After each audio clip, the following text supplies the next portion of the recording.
नमस्ते बच्चों, स्वागत है आप सभी का Sanskrit hub by Pankaj sir में। और जैसा कि आप सभी को वादा किया गया था कि बिहार बोर्ड की टेक्स्ट बुक खत्म होते ही हम आप सभी के लिए एक मैराथन लाएंगे और जिसमें संपूर्ण किताब का ही आपके जितने भी 14 के 14 चैप्टर्स हैं उनका समरी पढ़ करके, उनका सारांश पढ़ करके और उनसे आधारित क्वेश्चंस करेंगे। तो ये जो अभी वीडियो है वो वीडियो आपके उन्हीं पाठों का सारांश है और उन्हीं पाठों पर आधारित कुछ एमसीक्यूज हैं जो आपके परीक्षाओं में पूछे जाते हैं। तो चलिए आज करते हैं इन पाठों को मैराथन के द्वारा और इस बार परीक्षा पर वार हम डायरेक्ट करने वाले हैं। तो चलिए देखते हैं पहला प्रश्न। उससे पहले आपके पाठ का नाम क्या है? आपका जो पहला पाठ है वो मंगलम पाठ है। हमें पता ही है कि मंगलम पाठ में हमें क्या क्या देखने को मिला था। मंगलम पाठ में कुछ मंत्र थे और उन मंत्रों को जब हम पढ़ रहे थे तो पता चलता कि ये उपनिषदों से लिए गए थे। तो उपनिषद क्या है? तो उपनिषद जो है वो वेदों के ही कुछ भाग होते हैं जिन्हें हम उपनिषद कहते हैं। आज 10 उपनिषद फेमस हैं। कौन कौन से? तो ईश केन कठ प्रश्न मुंडमांडुक्य तित्तिरः ऐतरेयं च छांदोग्यम बृहदारण्यकम तथा। ये 10 उपनिषदों के नाम लिखे हैं। इन्हीं के साथ साथ आपको श्वेताश्वतर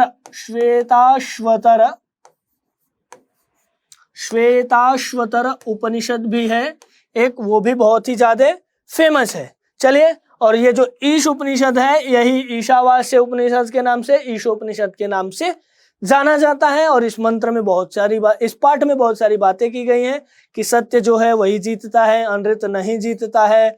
यह जो कुछ है सत्य ही हमेशा जीतेगा। आत्मा जो है वो अणु से अणु है, महत से महत है, इत्यादि के बारे में बात की गई है। अब इन सब बातों को हम प्रश्नों के द्वारा सॉल्व करके जानेंगे। तो आपके सामने पहला प्रश्न है और पहले प्रश्न में ही अब कोई भी आप लोग देखेंगे तो मंगलम पाठ में 8 मंत्र हैं। कितने मंत्र हैं? 8 मंत्र हैं। मंगलम पाठ को हमने देखा था तो 8 मंत्रों का संकलन उसमें किया गया था। चलिए, अब कह रहा है पहला ही श्लोक था हिरण्मयेन पात्रेण सत्यस्यापि हितम मुखम। तो पूछ रहा है हिरण्मय का सत्य का मुख किस पात्र से ढका हुआ है, किस पात्र के द्वारा सत्य का मुख ढका हुआ है? तो पहला ही मंत्र था हिरण्मय पात्र से। आंसर क्या हो जाएगा? हिरण्मय पात्र से। हिरण्मयेन पात्रेण सत्यस्यापि हितम मुखम, हमको याद ही है। चलिए अगला प्रश्न देखते हैं। अगला प्रश्न है वेदाहमेतम पुरुषम महांतम आदित्यवर्णम तमसः परस्ताद इत्यादि करके एक मंत्र आया था। बोला था ये मंत्र किस उपनिषद से लिया गया है? यह जो आपका मंत्र है वो किस उपनिषद से है पूछ रहा है। ऑप्शंस हैं आपके कठोपनिषद से, श्वेताश्वतर उपनिषद से, मुंडकोपनिषद से या ईशावास्य उपनिषद से। तो जब हमने कक्षा में पढ़ा था तो हमें याद किया था कि यह जो मंत्र है वो श्वेताश्वतर उपनिषद से लिया गया है। चलिए अगला प्रश्न है वेद रूपी शास्त्र क्या होता है? वेद जो है वो क्या है? नित्य है कि अनित्य है, कृत्य है या भृत्य है? तो हमें पता है कि वेद जो है वो वस्तुतः अपौरुषेय है। पहली बात तो वो अपौरुषेय है। अब भाई अपौरुषेय का अर्थ क्या होता है? अपौरुषेय का अर्थ होता है कि किसी ने बनाया इसे नहीं है, पुरुष के द्वारा बनाया गया नहीं है। और एक नियम है कि जो जो पुरुष के द्वारा बनाया गया होता है, पुरुष निर्मित वस्तु जो होता है, पुरुष निर्मित चीजें क्या होती हैं? वो अनित्य होती हैं। किंतु वेद क्या है? वो अपौरुषेय है, किसी पुरुष के द्वारा नहीं बनाया गया है, इसलिए ये क्या है? वेद जो है वो नित्य है। चलिए, वेद जो है वो नित्य है। अगला प्रश्न क्या है भाई? महान से भी महान क्या है? एक मंत्र आया हुआ था अणोरणीयान महतो महीयान। ये जो आत्मा है ना वो अणु से भी अणु है, अर्थात छोटे से भी छोटा है, सबसे छोटा कह सकते हैं, और महत से भी बड़ा है, बड़े से भी बड़ा है। तो ये पूछ रहे हैं महान से भी महान क्या है? तो हमें पता ही है भाई, ये सब आप लोग ना पूरा अगर चैप्टर्स देखे होंगे तो 1 मिनट के चुटकी के सवाल है ये सब। महान से भी महान क्या है? आत्मा। अगला प्रश्न किसकी विजय नहीं होती है? किसकी विजय नहीं होती है? हमें पता ही है कि सत्य की तो विजय होती है किंतु नानृतम सत्यमेव जयते, नानृतम सत्य तो जीतता है किंतु असत्य जो होता है वो नहीं जीतता है। असत्य की विजय किसकी नहीं होती है? असत्य की विजय नहीं होती। चलिए अगले देखते हैं। वेदाहमेतम पुरुषम महांतम आदित्यवर्ण, हाँ वही मंत्र फिर से आ गया, वही प्रश्न। तो इसका आंसर होगा श्वेताश्वतरोपनिषद। किस उपनिषद से लिया गया है? श्वेताश्वतरोपनिषद से यह मंत्र लिया गया है। चलिए अगला प्रश्न देखते हैं। कह रहा है जंतु के हृदय रूपी गुफा में क्या स्थित है? हमें याद होगा कि आत्मा के बारे में बोलता निहितः गुहायाम। आत्मा जो है वो गुहायाम निहित है। किसके गुहा में? तो मनुष्य के ही, जंतु के हृदय रूपी गुहा में निहित है। क्या? आत्मा। यह जो आत्मा है वो अणु से भी अणु है, महत से भी महत है, और वो स्थित कहाँ है, कहाँ विद्यमान है? तो जंतु के हृदय रूपी गुफा में ही वो विद्यमान है। चलिए फिर अगला प्रश्न देखते हैं। कह रहा है फिर से वही प्रश्न है, फिर से वही मीन्स अभी जो हम पढ़ रहे हैं उसी मंत्र से संबंधित। कह रहा है अणु से भी छोटा कौन है? अणु से छोटा कौन है? तो हमें पता है कि अणु से भी छोटा कौन है? आत्मा। चलिए अगला देखते हैं। अब कह रहा है ये पाठ आपका समाप्त हुआ, अब दूसरे पाठ को देखते हैं। दूसरे पाठ में जो था पाटलिपुत्र वैभवम नाम का एक पाठ था आपका। यह वस्तुतः पाटलिपुत्र अर्थात पटना के बारे में बताया जा रहा था कि प्राचीन काल से लेकर अब तक पटना जो शहर है वो कैसे प्रसिद्ध है। वहां पटन देवी है, वहां गांधी सेतु है, अनेक राजाओं ने वहां पर राज किया है, बहुत कुछ दर्शनीय स्थल है इत्यादि के बारे में बताया गया था इस पाठ में। आप लोगों ने देखा ही है। बाद में बताया गया था कि बहुत सारे यात्री भी आए थे, बाह्य यात्री मतलब बाहर के भ्रमण करने वाले लोग, और उन लोगों ने भी यहाँ की विशेषताएं जाकर के अपने अपने किताबों में, अपने अपने उल्लेखों में बताई है। तो उस पाठ से कुछ प्रश्नों को देखते हैं। बोल रहा है पटना का इतिहास कितना पुराना है? पटना का इतिहास कितना पुराना है? तो पटना का इतिहास 2500 वर्ष पुराना है। आप लोग जब पाठ का परिचय देखते हैं तो वही दिया हुआ है, पहले ही पंक्ति में दिया है कि इतने वर्ष पुराना है इसका इतिहास। चलिए अगला प्रश्न देखते हैं। कह रहा है कुट्टनीमतम काव्य के कवि कौन है? कुट्टनीमतम काव्य के कवि कौन है? तो दामोदर गुप्त जो थे वो कुट्टनीमत काव्य के कवि है। कुट्टनीमत काव्य के कवि दामोदर गुप्त है। अगला देखते हैं। कह रहा है मेगस्थनीज पटना किसके समय आया था? अभी पाठ के परिचय में बता रहा था कि बहुत सारे विदेशी भ्रमण करने वाले भी आए, विदेशी आए थे पर्यटनकारी, जिन्होंने जो आए और इस भारत के अनेक अनेक शहरों का अपने अपने ग्रंथों में प्रतिपादन किए हैं। तो वही पूछ रहा है कि ये जो मेगस्थनीज नाम का अधिकारी था, पर्यटनकारी था, वो किसके समय में आया था? तो देखिए अशोक के समय में तो आया नहीं था, मुगलों के काल में तो आया नहीं था, और ये अंग्रेजों का काल अभी का है, कुछ दिन पहले का, कुछ मीन्स कुछ 100 वर्षों का पहले का। तो ये इस पर भी नहीं आया। आया किसके में होगा? चंद्रगुप्त मौर्य के समय में आया होगा। और उस समय बिहार जो था वो अपने विख्याति के चरम सीमा पे था, बहुत ही अच्छे रूप से इसकी ख्याति विश्व भर में विद्यमान थी। चलिए अगला प्रश्न देखते हैं। अगला है किसके काल में पाटलिपुत्र की रक्षा व्यवस्था उत्कृष्ट थी? किसके काल में? तो चंद्रगुप्त मौर्य के काल में पाटलिपुत्र की व्यवस्था उत्कृष्ट थी। आगे देखते हैं। कह रहा है पाटलिपुत्र वैभवम पाठ में किस शहर का वर्णन है? अब ये जो पाठ है पाटलिपुत्र वैभव, इस पाठ में किस वो शहर का वर्णन है? तो अरे भाई इससे इजी क्वेश्चन क्या होगा? पटना के बारे में ही तो बताया जा रहा है, पटना। चलिए अगला प्रश्न। यूनान का राजदूत कौन है? यूनानी राजदूत कौन है? तो मेगस्थनीज जो है वो यूनानी राजदूत है। वेनसांग जो था वो चीनी राजदूत था, चीनी यात्री था वेनसांग जो भारत आया हुआ था। मेगस्थनीज जो था वो यूनान का था। चलिए अगला प्रश्न देखते हैं। कह रहा है सरस्वती का कुलगृह कौन सा महानगर है? सरस्वती का घर, कुलगृह, कुल घर कौन सा नगर है? तो हमें पता है कि पाटलिपुत्र जो है वो सरस्वती का कुलगृह है।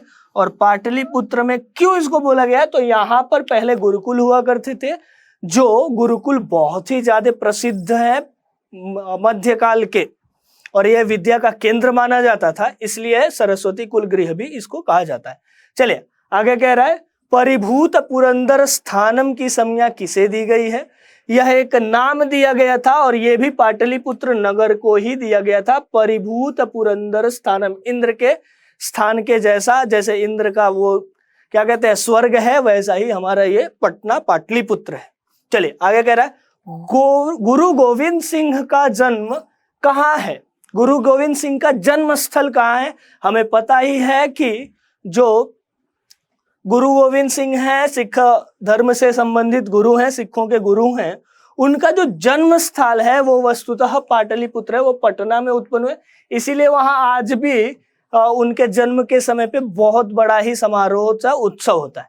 चलिए अगला प्रश्न है, पटना में कौमुदी महोत्सव कब मनाया जाता था?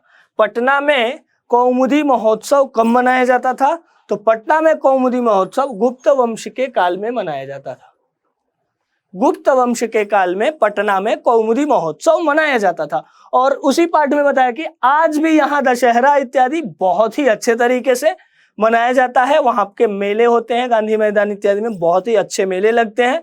तो इस पाठ से इन सब बातों को हमें पता चल रहा है। आप इन सब प्रश्नों को भी देखते रहिएगा, ठीक है। चलिए अगला प्रश्न देखते हैं। पहला है, पटना में कौमुदी महोत्सव कब मनाया जाता था? तो सेम वही गुप्त काल में। शायद एक दो प्रश्न रिपीट हो गए होंगे वो लिखने के चक्कर में। चलिए अगला प्रश्न है, राजशेखर की रचना कौन सी है? राजशेखर की रचना कौन सी है? तो राजशेखर की रचना है काव्य मीमांसा।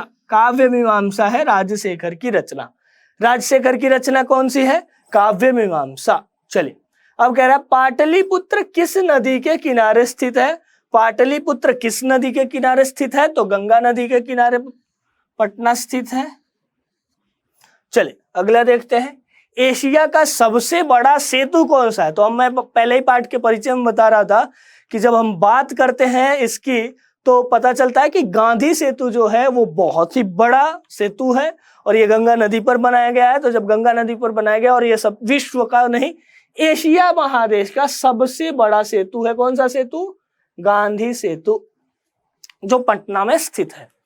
अगला अब आपका पाठ आता है, तीसरा पाठ, और ये पाठ बहुत ही जबरदस्त पाठ है।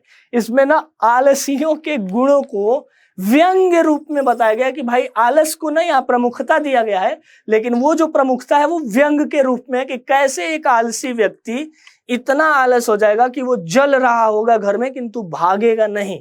तो इससे आपकी हानि है। आलस्य जो है वो कहा भी जाता है, आलस्यम ही मनुष्याणाम शरीरस्थो महान रिपुः। आलस्य जो है वो मनुष्यों के शरीर में रहने वाला महान रिपु है, शत्रु है। तो उसी गुण को, उसी दोष को गुण के रूप में दिखा करके व्यंग स्थापित किया गया है इस पाठ में। पाठ का परिचय आपके किताब में कुछ इस प्रकार से दिया गया है, अयम पाठः विद्यापति कृतस्य। यह जो पाठ है वो विद्यापति के कथा ग्रंथ जो पुरुष परीक्षा है, विद्यापति ने एक कथा ग्रंथ लिखा है, उसमें एक पुरुष परीक्षा नामक ग्रंथ है। बहुत सारे कथाओं को लिखा उन्होंने, उसमें एक पुरुष परीक्षा नामक ग्रंथ है। उसी का अंश विशेष है, एक अंश है, किसी एक छोटे से पार्ट को लिया गया है और बताया जा रहा है। क्या बताया गया इसमें? इसमें बताया जा रहा है कि पुरुष परीक्षा सरल संस्कृत भाषायाम कथा रूपेण विभिन्नानाम मानव गुणानाम महत्वम वर्णयति। और ये जो पाठ पुरुष परीक्षा है वह छोटे छोटे सरल संस्कृत भाषा के द्वारा मानव के गुणों का वर्णन करता है। मानव के गुण कैसे हैं इत्यादियों का वर्णन करता है। उसी में कह रहा है कि दोषाणांच निराकरणाय शिक्षाम प्रदाति, और दोषों के निराकरण के लिए शिक्षा भी देता है। यह जो पाठ है किसने लिखा है? विद्यापति ने लिखा है। ग्रंथ का नाम क्या है? पुरुष परीक्षा। अब कह रहे हैं विद्यापति ही लोकप्रिय मैथिली कवि, और ये जो विद्यापति हैं वो लोकप्रिय मैथिल कवि हैं। अपि च बहूनां संस्कृत ग्रंथानां निर्माता अपि विद्यापति ही आसीत इति तस्य विशिष्टता संस्कृत विषये भी प्रभुतास्ति। बेसिकली ये मैथिल के बहुत ही बड़े कवि हैं, साथ ही साथ संस्कृत के भी बहुत अच्छे कवि हैं। ये इनकी विशेषता है कि दो भाषाओं पे एक साथ समान समय में एक अच्छा सा कमांड बनाए हुए हैं। प्रस्तुते पाठे, यह जो पाठ है आलस्य कथा, इसमें इन्होंने क्या किया है? आलस्य नामकस्य दोषस्य निरूपणे, आलस्य नाम के दोष के निरूपण के रूप में व्यंग्यात्मिका कथा प्रस्तुता, व्यंग रूप में कथा, टोंट जिसे हम कहते हैं, व्यंग जिसे कहते हैं, उस रूप में कथा प्रस्तुत किया गया है। और नीतिकाराः आलस्यम रिपु रूपेण मन्यन्ते, और जो नीतिकार लोग हैं ना वो आलस्य को रिपु मानते हैं। वही मैं बता रहा था ना, एक नीति श्लोक है, आलस्यम ही मनुष्याणाम शरीरस्थः महान रिपुहु। आलस्य जो है वो मनुष्यों के शरीर में रहने वाला विद्यमान सबसे बड़ा शत्रु है। चलिए आगे देखते हैं। चलिए, अलस कथा के रचयिता कौन है? तो इस अलस कथा के रचयिता कौन होंगे? आचार्य विद्यापति। अभी हमने पढ़ा ही कि विद्यापति कृतस्य, अलस जो पाठ है वो पुरुष परीक्षा में एक पुरुष परीक्षा का एक अंश विशेष है और उसको लिखा कितने हैं? विद्यापति ने। चलिए अगला देखते हैं, वीरेश्वर कैसा था? हाँ, तो ये कहानी ऐसी है कुछ कि वीरेश्वर वहां का एक मंत्री था और बहुत ही दानशील था, वो बहुत दानवान देता था। तो वसुतः उसने क्या किया कि अपने साम्राज्य में बहुत दान देता था। तो दान देते देते उसने एक और नियम बनाया कि मैं आलसियों को भी दूंगा। भाई ये सब कहाँ जाएंगे, इनके लिए भी उसने व्यवस्था कर दी खाने पीने रहने की। और जब ये अन्य लोगों ने देखा, धूर्त लोगों ने देखा, तो धूर्त लोग क्या सोचे, अबे यार फ्री का खाना पीना मिल रहा है, हम भी आलस बन जाते हैं। तो ये सब लोग आलसी, जानबूझ करके बनावटी आलसी बन करके उस आलसशाला में रहने लगे। अब आलसशाला में रहने लगे तो वहां भीड़ होने लगी, अब खर्चा बढ़ने लगा। जब खर्चा बढ़ने लगा तो वहां के जो व्यवस्थापक लोग थे उन्होंने सोचा, अरे यार ऐसे तो ये बहुत सारे जो आलसी नहीं हैं वो भी यहाँ आके रहने लगे हैं, क्या किया जाए, इन आलसियों की परीक्षा ली जाए, एक टेस्ट किया जाए, इसमें आलसी है कौन और कौन नहीं है। तो जब ऐसी बात चल रही थी तो उन्होंने क्या किया, दरवाजा बंद करके ऐसे मतलब उस घर में जहाँ रहते थे सब लोग आग लगा दिया। और जब आग लगाया तो कुछ लोग तो भाग निकले, जो धूर्त आलसी थे, बनावटी आलसी थे, वो लोग भाग निकले। 3 महा आलसी वहां बैठ गए और उन तीनों आलसियों ने उठने की जहमत भी नहीं की, मतलब उठ के निकल जाए, आग से जले नहीं, इतना भी नहीं सोचा। तब क्या किया गया, वहां जो व्यवस्थापक लोग थे उनको बचाने के लिए उनके केशों को पकड़ करके खींच करके बाहर निकाले। अबे यार अब तो निकल जाओ, ठीक है। तो वही कह रहा है वीरेश्वर कैसा था? तो वीरेश्वर जो था वो दानशील था, बहुत ही दानवन देने वाला मंत्री था वहां का। चलिए अब कह रहा है बनावटी आलस्य दिखाकर कौन भोजन ग्रहण करते थे? अभी बताया ना, जो धूर्त लोग थे वो लोग बनावटी आलस्य, वस्तुतः वो आलसी नहीं थे, पर देखा अरे फ्री में मिल रहा लग जाओ, तो उसको दिखा करके ये धूर्त लोग जो थे वो क्या करते थे, वहां भी रहने लगे, भोजन ग्रहण करने लगे। आगे क्या है, अलस कथा अंतर्गत मिथिला में कौन मंत्री थे? तो वहां मंत्री कौन थे? वीरेश्वर। वीरेश्वर जो थे वो मंत्री थे। चलिए अगला पार्ट, अगला क्वेश्चन। 4 आलसी बच गए थे और उन 4 आलसियों को पकड़ के निकाला गया था। ये मैं गलती से 3 बोल दिया था, 4 आलसी बचे थे। वही कह रहा है 4 आलसियों को कैसे बाहर निकाला गया? तो 4 आलसियों को केश पकड़ करके बाहर निकाला गया, ठीक है। अभी बताया था कहानी में क्या हुआ था, आगे देखते हैं। कह रहा है घर में लगी आग को देखकर कौन लोग पलायमान हो गए? घर में लगी आग को देख करके कौन? धूर्त लोग, धूर्त लोग पलायन कर गए। आगे है अपनी भूख मिटाने के लिए भी कौन कुछ भी नहीं करता है? आलसी। आलसी जो था वो अपनी भूख मिटाने के लिए भी कुछ भी नहीं कर रहा था। अगला प्रश्न, संसार में बच्चों का सच्चा रक्षक कौन होता है? संसार में बच्चों का सच्चा रक्षक उसकी माता होती है। देखिए एक क्वेश्चन दिया हुआ था, एक श्लोक उस पाठ में आया हुआ था कि जो पत्नी है वो अपने भर्ता के पास आश्रित हो जाती है, जो और क्या हुआ, हाँ पत्नी पिता के ऊपर आश्रित हो जाती है, मतलब अपने पति के ऊपर, माता जो है वो माता के ऊपर आश्रित हो जाता है पुत्र, किंतु इन आलसियों का कौन होगा? इसीलिए वीरेश्वर इन सबको दे देता खाना पीना। चलिए आगे देखते हैं, अलस कथा किस प्रकार की कथा है? यह जो कथा है वो किस प्रकार की कथा है? तो कह रहा है हमें पता ही है कि व्यंग्यात्मिका कथा है। यहाँ पर व्यंग दिया गया है, वस्तुतः आलस्य जो है वो एक दुर्गुण है, उसको गुण दिखा करके यहाँ पर व्यंग दिया जा रहा है, तो वो कैसे व्यंग्यात्मक कथा है। चलिए अब कह रहा है वीरेश्वर नामक का मंत्री कहाँ रहता था? वीरेश्वर नाम का मंत्री कहाँ रहता था? तो हम पाठ में सुन रहे हैं तत्र मिथिलापति वीरेश्वर, मिथिला के ही मंत्री थे वीरेश्वर, तो कहाँ का होगा? मिथिला का।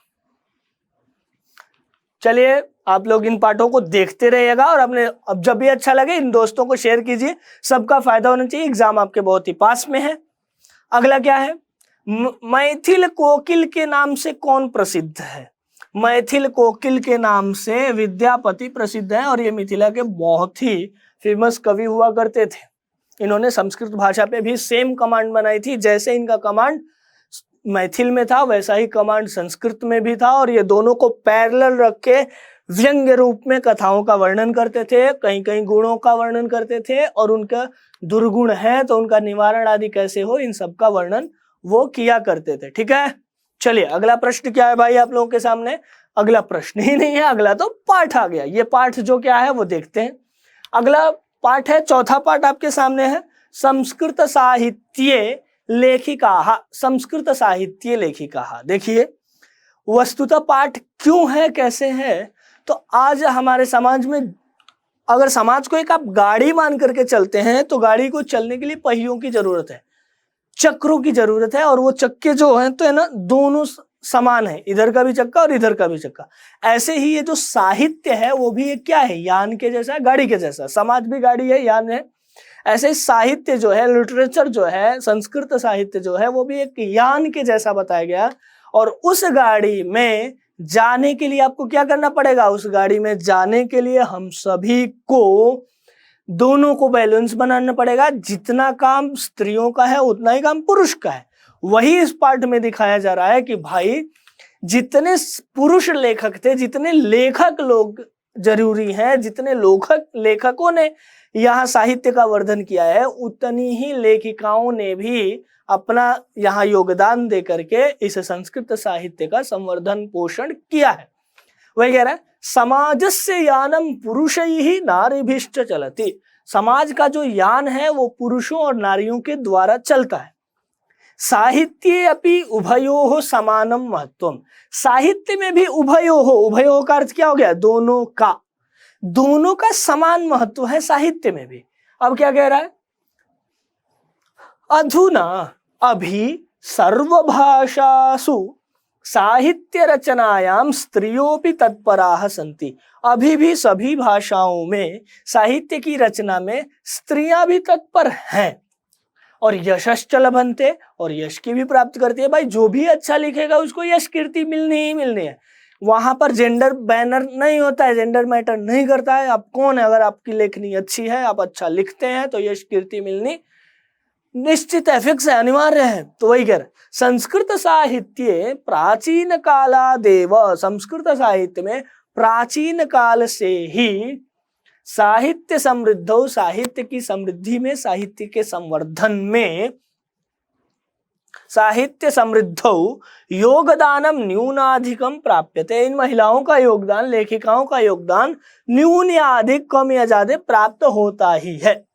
पाठेस्मिन् अति प्रसिद्धानाम लेखिकानामेव चर्चा वर्तते। इस पाठ में अति प्रसिद्ध जो लेखिकाएं हैं उन्हीं की चर्चा है। अभी तो बहुत ऐसी होंगी जिनका हमें नाम भी नहीं पता होगा या इस पाठ में उल्लेख भी नहीं है, किंतु जो कुछ प्रसिद्ध है उनकी चर्चा यहाँ पे है। इतनी ही है, ये बात नहीं माननी है, इसी को दर्शाया जा रहा है इस पंक्ति के द्वारा। अब कह रहा है, पाठेस्मिन् अति प्रसिद्धानाम लेखिकानामेव चर्चा वर्तते, ये न जिससे साहित्य निधि पूरणे, साहित्य के निधि के पूरण में तासाम योगदानम ज्ञायेत, उनसे योगदान उनका पता चले कि यह जो साहित्य की निधि है उसको भरने में सिर्फ और सिर्फ लेखक अर्थात पुल्लिंग लेखकों का, पुरुषों का ही योगदान नहीं है, महिलाओं का भी उतना ही योगदान है जितना पुरुष लेखकों का है। चलिए आगे देखते हैं, प्रश्नों को देखते हैं। कह रहा है, सर्व शुक्ला सरस्वती किसने कहा है? अब इसमें एक आता है कि भाई एक लेखिका जो थी वो थोड़ी सी सावली थी और वो बहुत ही विदुषी थी, तो उसी बारे में इस पाठ में आया हुआ है कि सर्व शुक्ला सरस्वती। जो सरस्वती हैं वो सर्व शुक्ला है, हमेशा ही श्वेत वर्णीय है। अगर ये बात आप कहते हो तो ये तो गलत है। क्यों? क्योंकि उस विदुषी को आपने नहीं देखा था जो श्याम वर्णीय और अत्यंत विदुषी थी। तो ये पंक्ति ये गलत बताया गया कि भाई शायद दंडी ने ना ये जब पंक्ति बोली थी सर्व शुक्ला सरस्वती, तब इन देवी को, इन विदुषी को नहीं देखा था। तो वही कह रहा है, तो ये किसका पंक्ति है? दंडी का। दंडी महाराज ने यह पंक्ति बोली थी, सर्व शुक्ला सरस्वती।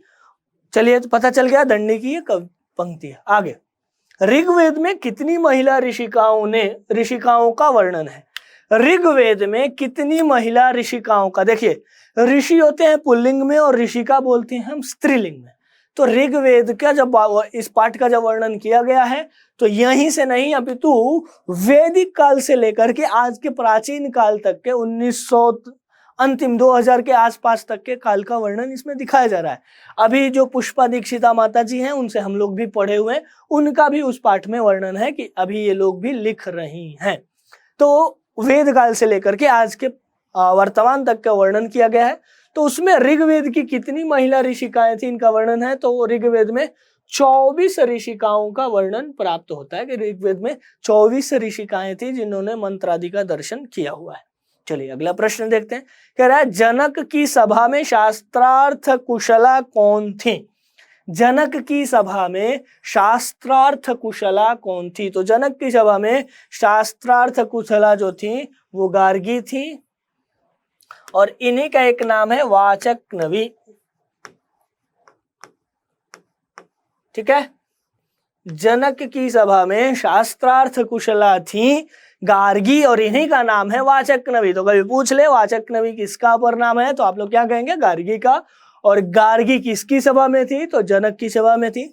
ये शास्त्रों में कुशल थी, जैसे पुरुष लोग डिबेट करते थे वैसे ही ये भी डिबेट कर पाती थी और बहुत ही उत्कृष्ट विदुषी थी उस समय की।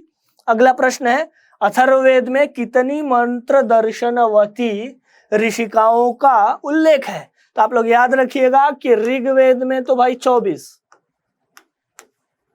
ऋग्वेद में 24 और अथर्ववेद में 5 ऋषिकाओं का उल्लेख है। अथर्ववेद में 5। चलिए अगला प्रश्न देखते हैं। कह रहा है आधुनिक काल की संस्कृत लेखिकाओं में कौन अतीव प्रसिद्ध है? आधुनिक काल की लेखिकाओं में सबसे ज्यादा फेमस जो है वो पंडिता क्षमाराव है। क्षमाराव, और इनको इस नाम से पूरा नाम इनको बोला जाता है पंडिता क्षमाराव। और ये जो क्षमाराव थी ना वो वस्तुतः गांधी की फिलोसफी से बहुत ज्यादा प्रभावित थी, तो इन्होंने सत्याग्रह गीता इत्यादि ग्रंथों का भी नाम लेखन किया हुआ है और ये बहुत ही ज्यादा अच्छी विदुषी थी और फिलोसफी पे भी इन्होंने गांधी के फिलोसफी को से प्रभावित थी। चलिए आगे देखते हैं। विजय भट्टारिका किसकी पत्नी थी? विजय भट्टारिका किसकी पत्नी थी? तो विजय भट्टारिका चंद्रादित्य की पत्नी थी। विजय भट्टारिका किसकी पत्नी थी? चंद्रादित्य की। आगे, याज्ञवल्क्य ने अपनी पत्नी को किसकी शिक्षा दी? याज्ञवल्क्य ऋषि जो थे वो अपनी पत्नी को स्वयं पढ़ाए थे और वो भी एक बहुत अच्छी विदुषी बनी। और याज्ञवल्क्य का उनके नाम क्या है? तो मैत्रेयी नाम है, मैत्रेयी। और मैत्रेयी को याज्ञवल्क्य ने आत्म तत्व की शिक्षा दी। आत्म तत्व की शिक्षा दी, आत्मा की प्राप्ति कैसे होती है इत्यादि के बारे में बताया। चलिए अगला प्रश्न देखते हैं। पंडिता क्षमा राव द्वारा रचित सत्याग्रह गीता किसके दर्शन पर प्रभावित? अभी मैं आपको एक प्रश्न के जब क्षमाराव के बारे में बता रहा था तो बताया था कि ये जो ना गांधी के फिलोसफी से बहुत ज्यादा प्रभावित थी और उसी को से प्रभावित होकर के इन्होंने ग्रंथ लिखा सत्याग्रह गीता। और वो सत्याग्रह गीता फिर किससे प्रभावित होकर के लिखा? दर्शन जो था वो महात्मा गांधी की जो फिलॉसफी थी उससे प्रभावित होकर के इन्होंने इस ग्रंथ को लिखा है। चलिए अब कह रहा है कंपन रायस्य पत्नी कौन थी? कंपन राय की पत्नी कौन थी? कंपन राय की पत्नी कौन थी भाई? कंपन राय की पत्नी कौन थी? तिरुमलांबा। कौन थी? तिरुमलांबा। तिरुमलांबा कंपन राय की पत्नी थी तिरुमलांबा। गंगा देवी हमने सुना नहीं है, देवपुत्र सुना नहीं, रामद्रामा सुना नहीं, तिरुमलांबा सुना है। अब कह रहा है वरदांबिका परिणय चंबू किसने लिखा है? तो इसको लिखा है तिरुमलांबा ने। तिरुमलांबा ने ही वरदांबिका परिणय चंपू लिखा है। ये सब कुछ आपके पाठ में है और आपको विशेष रूप से पढ़ना है तो एक बार जाकर के पाठ को देख लीजिए। प्लेलिस्ट में सारा पाठ पड़ा हुआ है। ये तो वन शॉट रिवीजन है, एक बार मारेंगे परीक्षा पे टपाक और परीक्षा होगा क्लियर। इसलिए आप इसको परीक्षा से पहले अवश्य देख लीजिएगा। है चलिए अगला क्वेश्चन, याज्ञवल्क्य ने आत्म तत्व की शिक्षा किसको दी थी? अभी हम बात कर रहे थे जब याज्ञवल्क्य ऋषि थे वो अपनी पत्नी को आत्म तत्व की शिक्षा दे रहे थे और उनकी पत्नी थी मैत्रेयी। चलिए अगला, संस्कृत साहित्य लेखिका में सर्वशुक्ला सरस्वती किसने कहा है? किसे कहा है सर्वशुक्ला? तो विजयांका को कहा गया है, विजयांका जो थी इनको कहा गया है। चलिए आगे देखते हैं, अच्युत राय की पत्नी कौन थी? तो अच्युत राय की पत्नी थी तिरुमलांबा। अच्युत राय की पत्नी थी तिरुमलांबा। चलिए आगे देखते हैं, ये पाठ समाप्त हुआ। अब अगले पाठ को देखते हैं, पाठ 5, अस्माकं देशः भारतवर्षम् इति कथ्यते। पाठ का नाम ही है भारतवर्ष, भारत महिमा। कह रहा है अस्माकं देशः भारतवर्षम् इति कथ्यते, हमारे देश को भारतवर्ष कहा जाता है। अस्य महिमा सर्वत्र गीयते, और इसकी महिमा जो है वो सब जगह गान की जाती है। पाठेस्मिन् विष्णु पुराणात् भागवत पुराणात् च प्रथम द्वितीयं च क्रमशः पद्यं गृहीतम्। इस पाठ में विष्णु पुराण से और भागवत पुराण से पहले और दूसरे श्लोक लिए गए हैं। बाकी जो है अवशिष्टानि पदानि, अवशिष्ट जो पद हैं वो अध्यक्षेण निर्मीय प्रस्तावितानि, और बाकी के पद अध्यक्ष जो थे इस पाठ लेखन के उनके द्वारा प्रस्तावित किया गया है। भारतम प्रति भक्ति अस्माकं कर्तव्य रूपेण वर्तते, और भारत के प्रति हम लोग की जो भक्ति है ना वो हमारा कर्तव्य है, राष्ट्र भक्ति हमारा कर्तव्य है। चलिए अब पाठ के प्रश्नों को देखते हैं। पाठ के प्रश्न में है, भारत की शोभा से कौन प्रसन्न होते हैं? तो बोला था, क्वेश्चन ही था, पहला श्लोक है, गायन्ति देवा किल गीतकानि। ईश्वर जो है ना, देवता, ये लोग भारत की शोभा से प्रसन्न होते हैं। चलिए आगे, किस देश में देवता लोग बार बार जन्म लेना चाहते हैं? तो भारत देश में देवता लोग बार बार जन्म लेना चाहते हैं। अगला क्वेश्चन, किसके गीत देवता भी गाते हैं? तो वही गायन्ति देवा किल गीतकानि, भारत के ही, भारतवर्ष के गीत को देवता लोग भी गाते हैं। चल अगला प्रश्न क्या है, देवता क्या गाते हैं भाई? तो देवता गीत गाते हैं। इतने इजी क्वेश्चन आएंगे ना, पता भी नहीं चलेगा। चलिए अब है, भारत की शोभा की प्रशंसा कौन करते हैं? भारत की शोभा की प्रशंसा देवता लोग करते हैं। अगला प्रश्न, जाति धर्म से युक्त लोग भारत में क्या वहन करते हुए रहते हैं? जाति और से होते हुए भी एकता को वहन करते हुए। अनेकता है हमारे पास, जाति अलग है, सबका धर्म अलग है, वेशभूषा अलग है, तथापि हम लोग एकता का वहन करते हुए रहते हैं।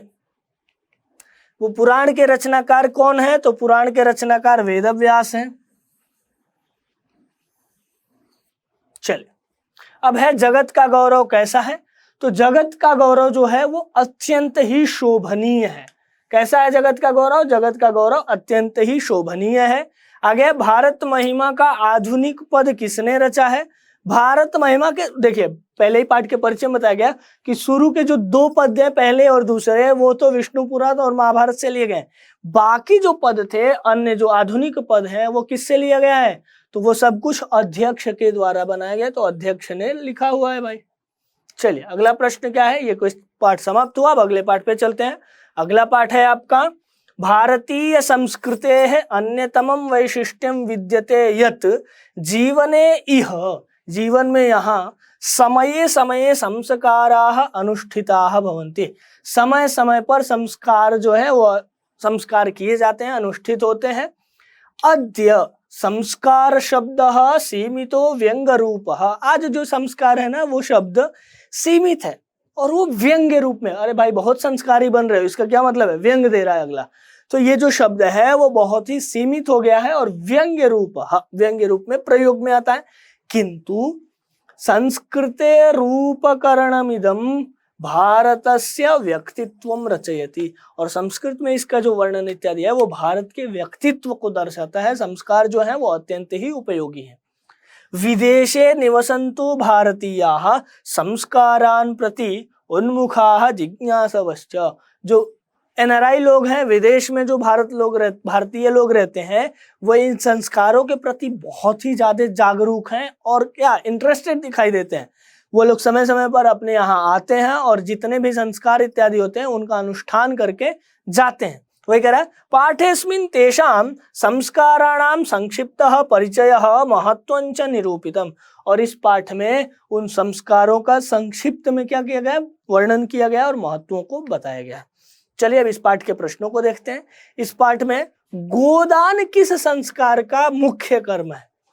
गोदान किस संस्कार का मुख्य कर्म है?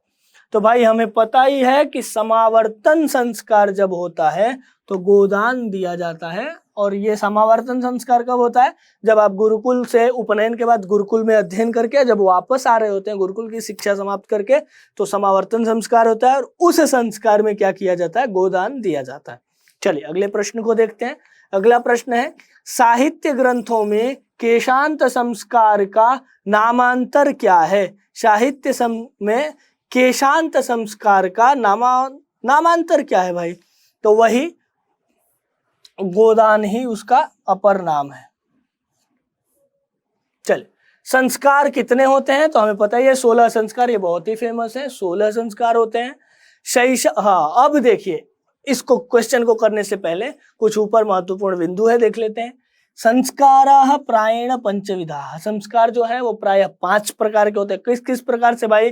तो जन्म के पूर्व, जन्म के पहले जो 3 है, जन्म के पहले 3, शैशवाः बचपन के 6, शैक्षणिकाः शिक्षण के 5, गृहस्थ संस्कार जो विवाह का है 1, और 1 होता है मरणोपरांत, अर्थात कुल मिलाकर के 16 संस्कार। 5 प्रकार के। कौन?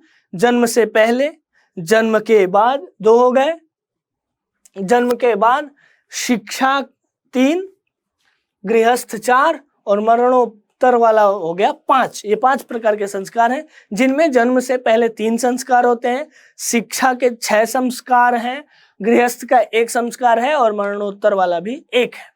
चलिए अब कह रहा है शैशव संस्कार।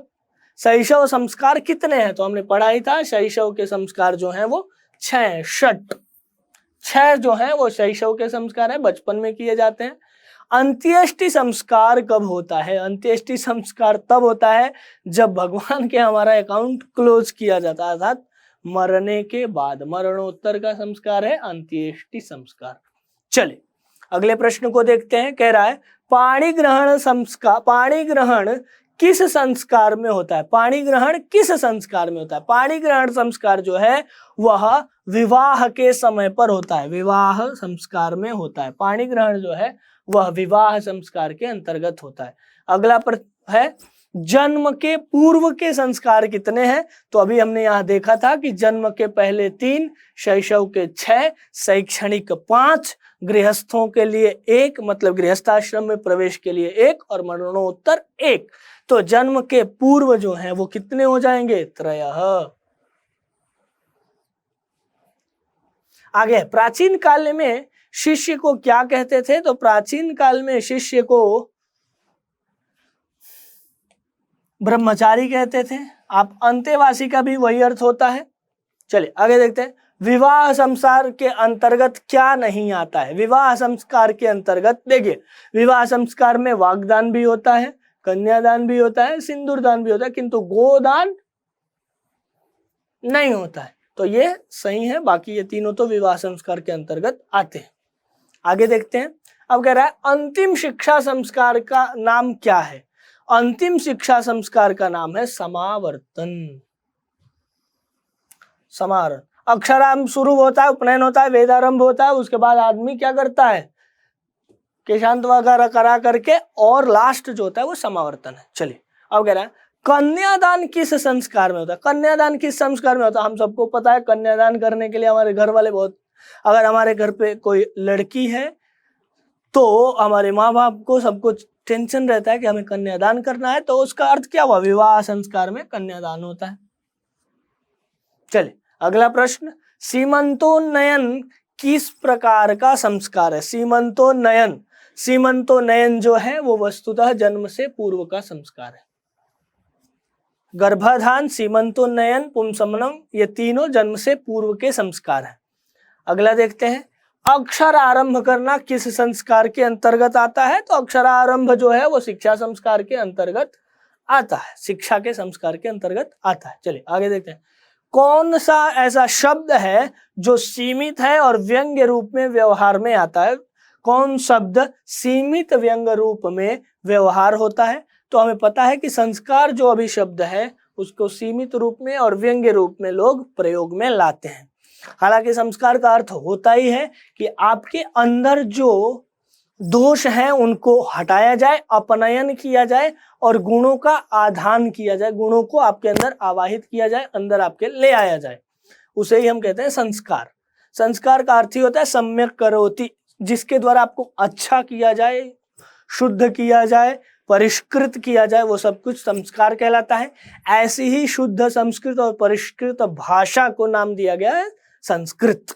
चलिए अगला क्वेश्चन देखते हैं। अगला क्वेश्चन है, किस संस्कार के द्वारा मनुष्य गृहस्थ जीवन में प्रवेश करता है? तो किस संस्कार के द्वारा गृहस्थ में प्रवेश करता है? तो विवाह संस्कार के द्वारा मनुष्य जो है वो अपने गृहस्थ जीवन में प्रवेश करता है। अगला क्वेश्चन देखते हैं, शिक्षा संबंधी कितने संस्कार हैं? बार बार मैं इसको याद दिलवा रहा हूं क्योंकि यह बहुत ही इंपॉर्टेंट टॉपिक है। तो चलिए एक बार फिर से दोहरा लेते हैं इसको। कहां गया? हाँ,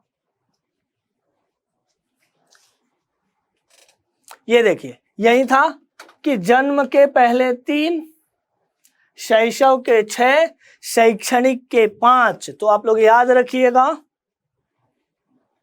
जन्म के पहले कितने होंगे? जन्म के पहले 3,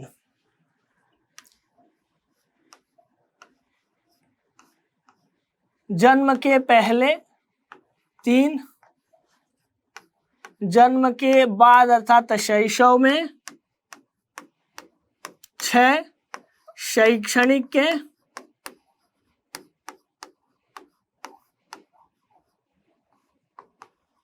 5।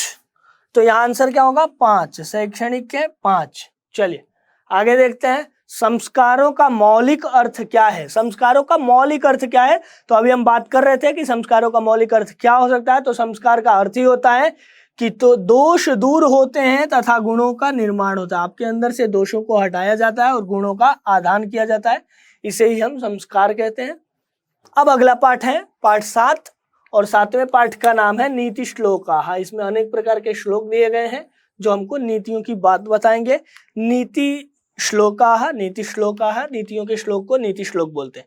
अयम पाठ, यह जो पाठ है, यह पाठ सुप्रसिद्धस्य ग्रंथस्य, जो एक सुप्रसिद्ध ग्रंथ है महाभारत, उस ग्रंथ के उद्योग पर्व का अंश विशेष है। अर्थात चैप्टर नंबर 33 से लेकर के 40 तक का एक अंश विशेष है। अब देखिए उद्योग पर्व, तो महाभारत जो है वो वस्तुतः किस में विभक्त है? पर्वों में। और महाभारत में कितने पर्व हैं? तो 18 पर्व हैं महाभारत के।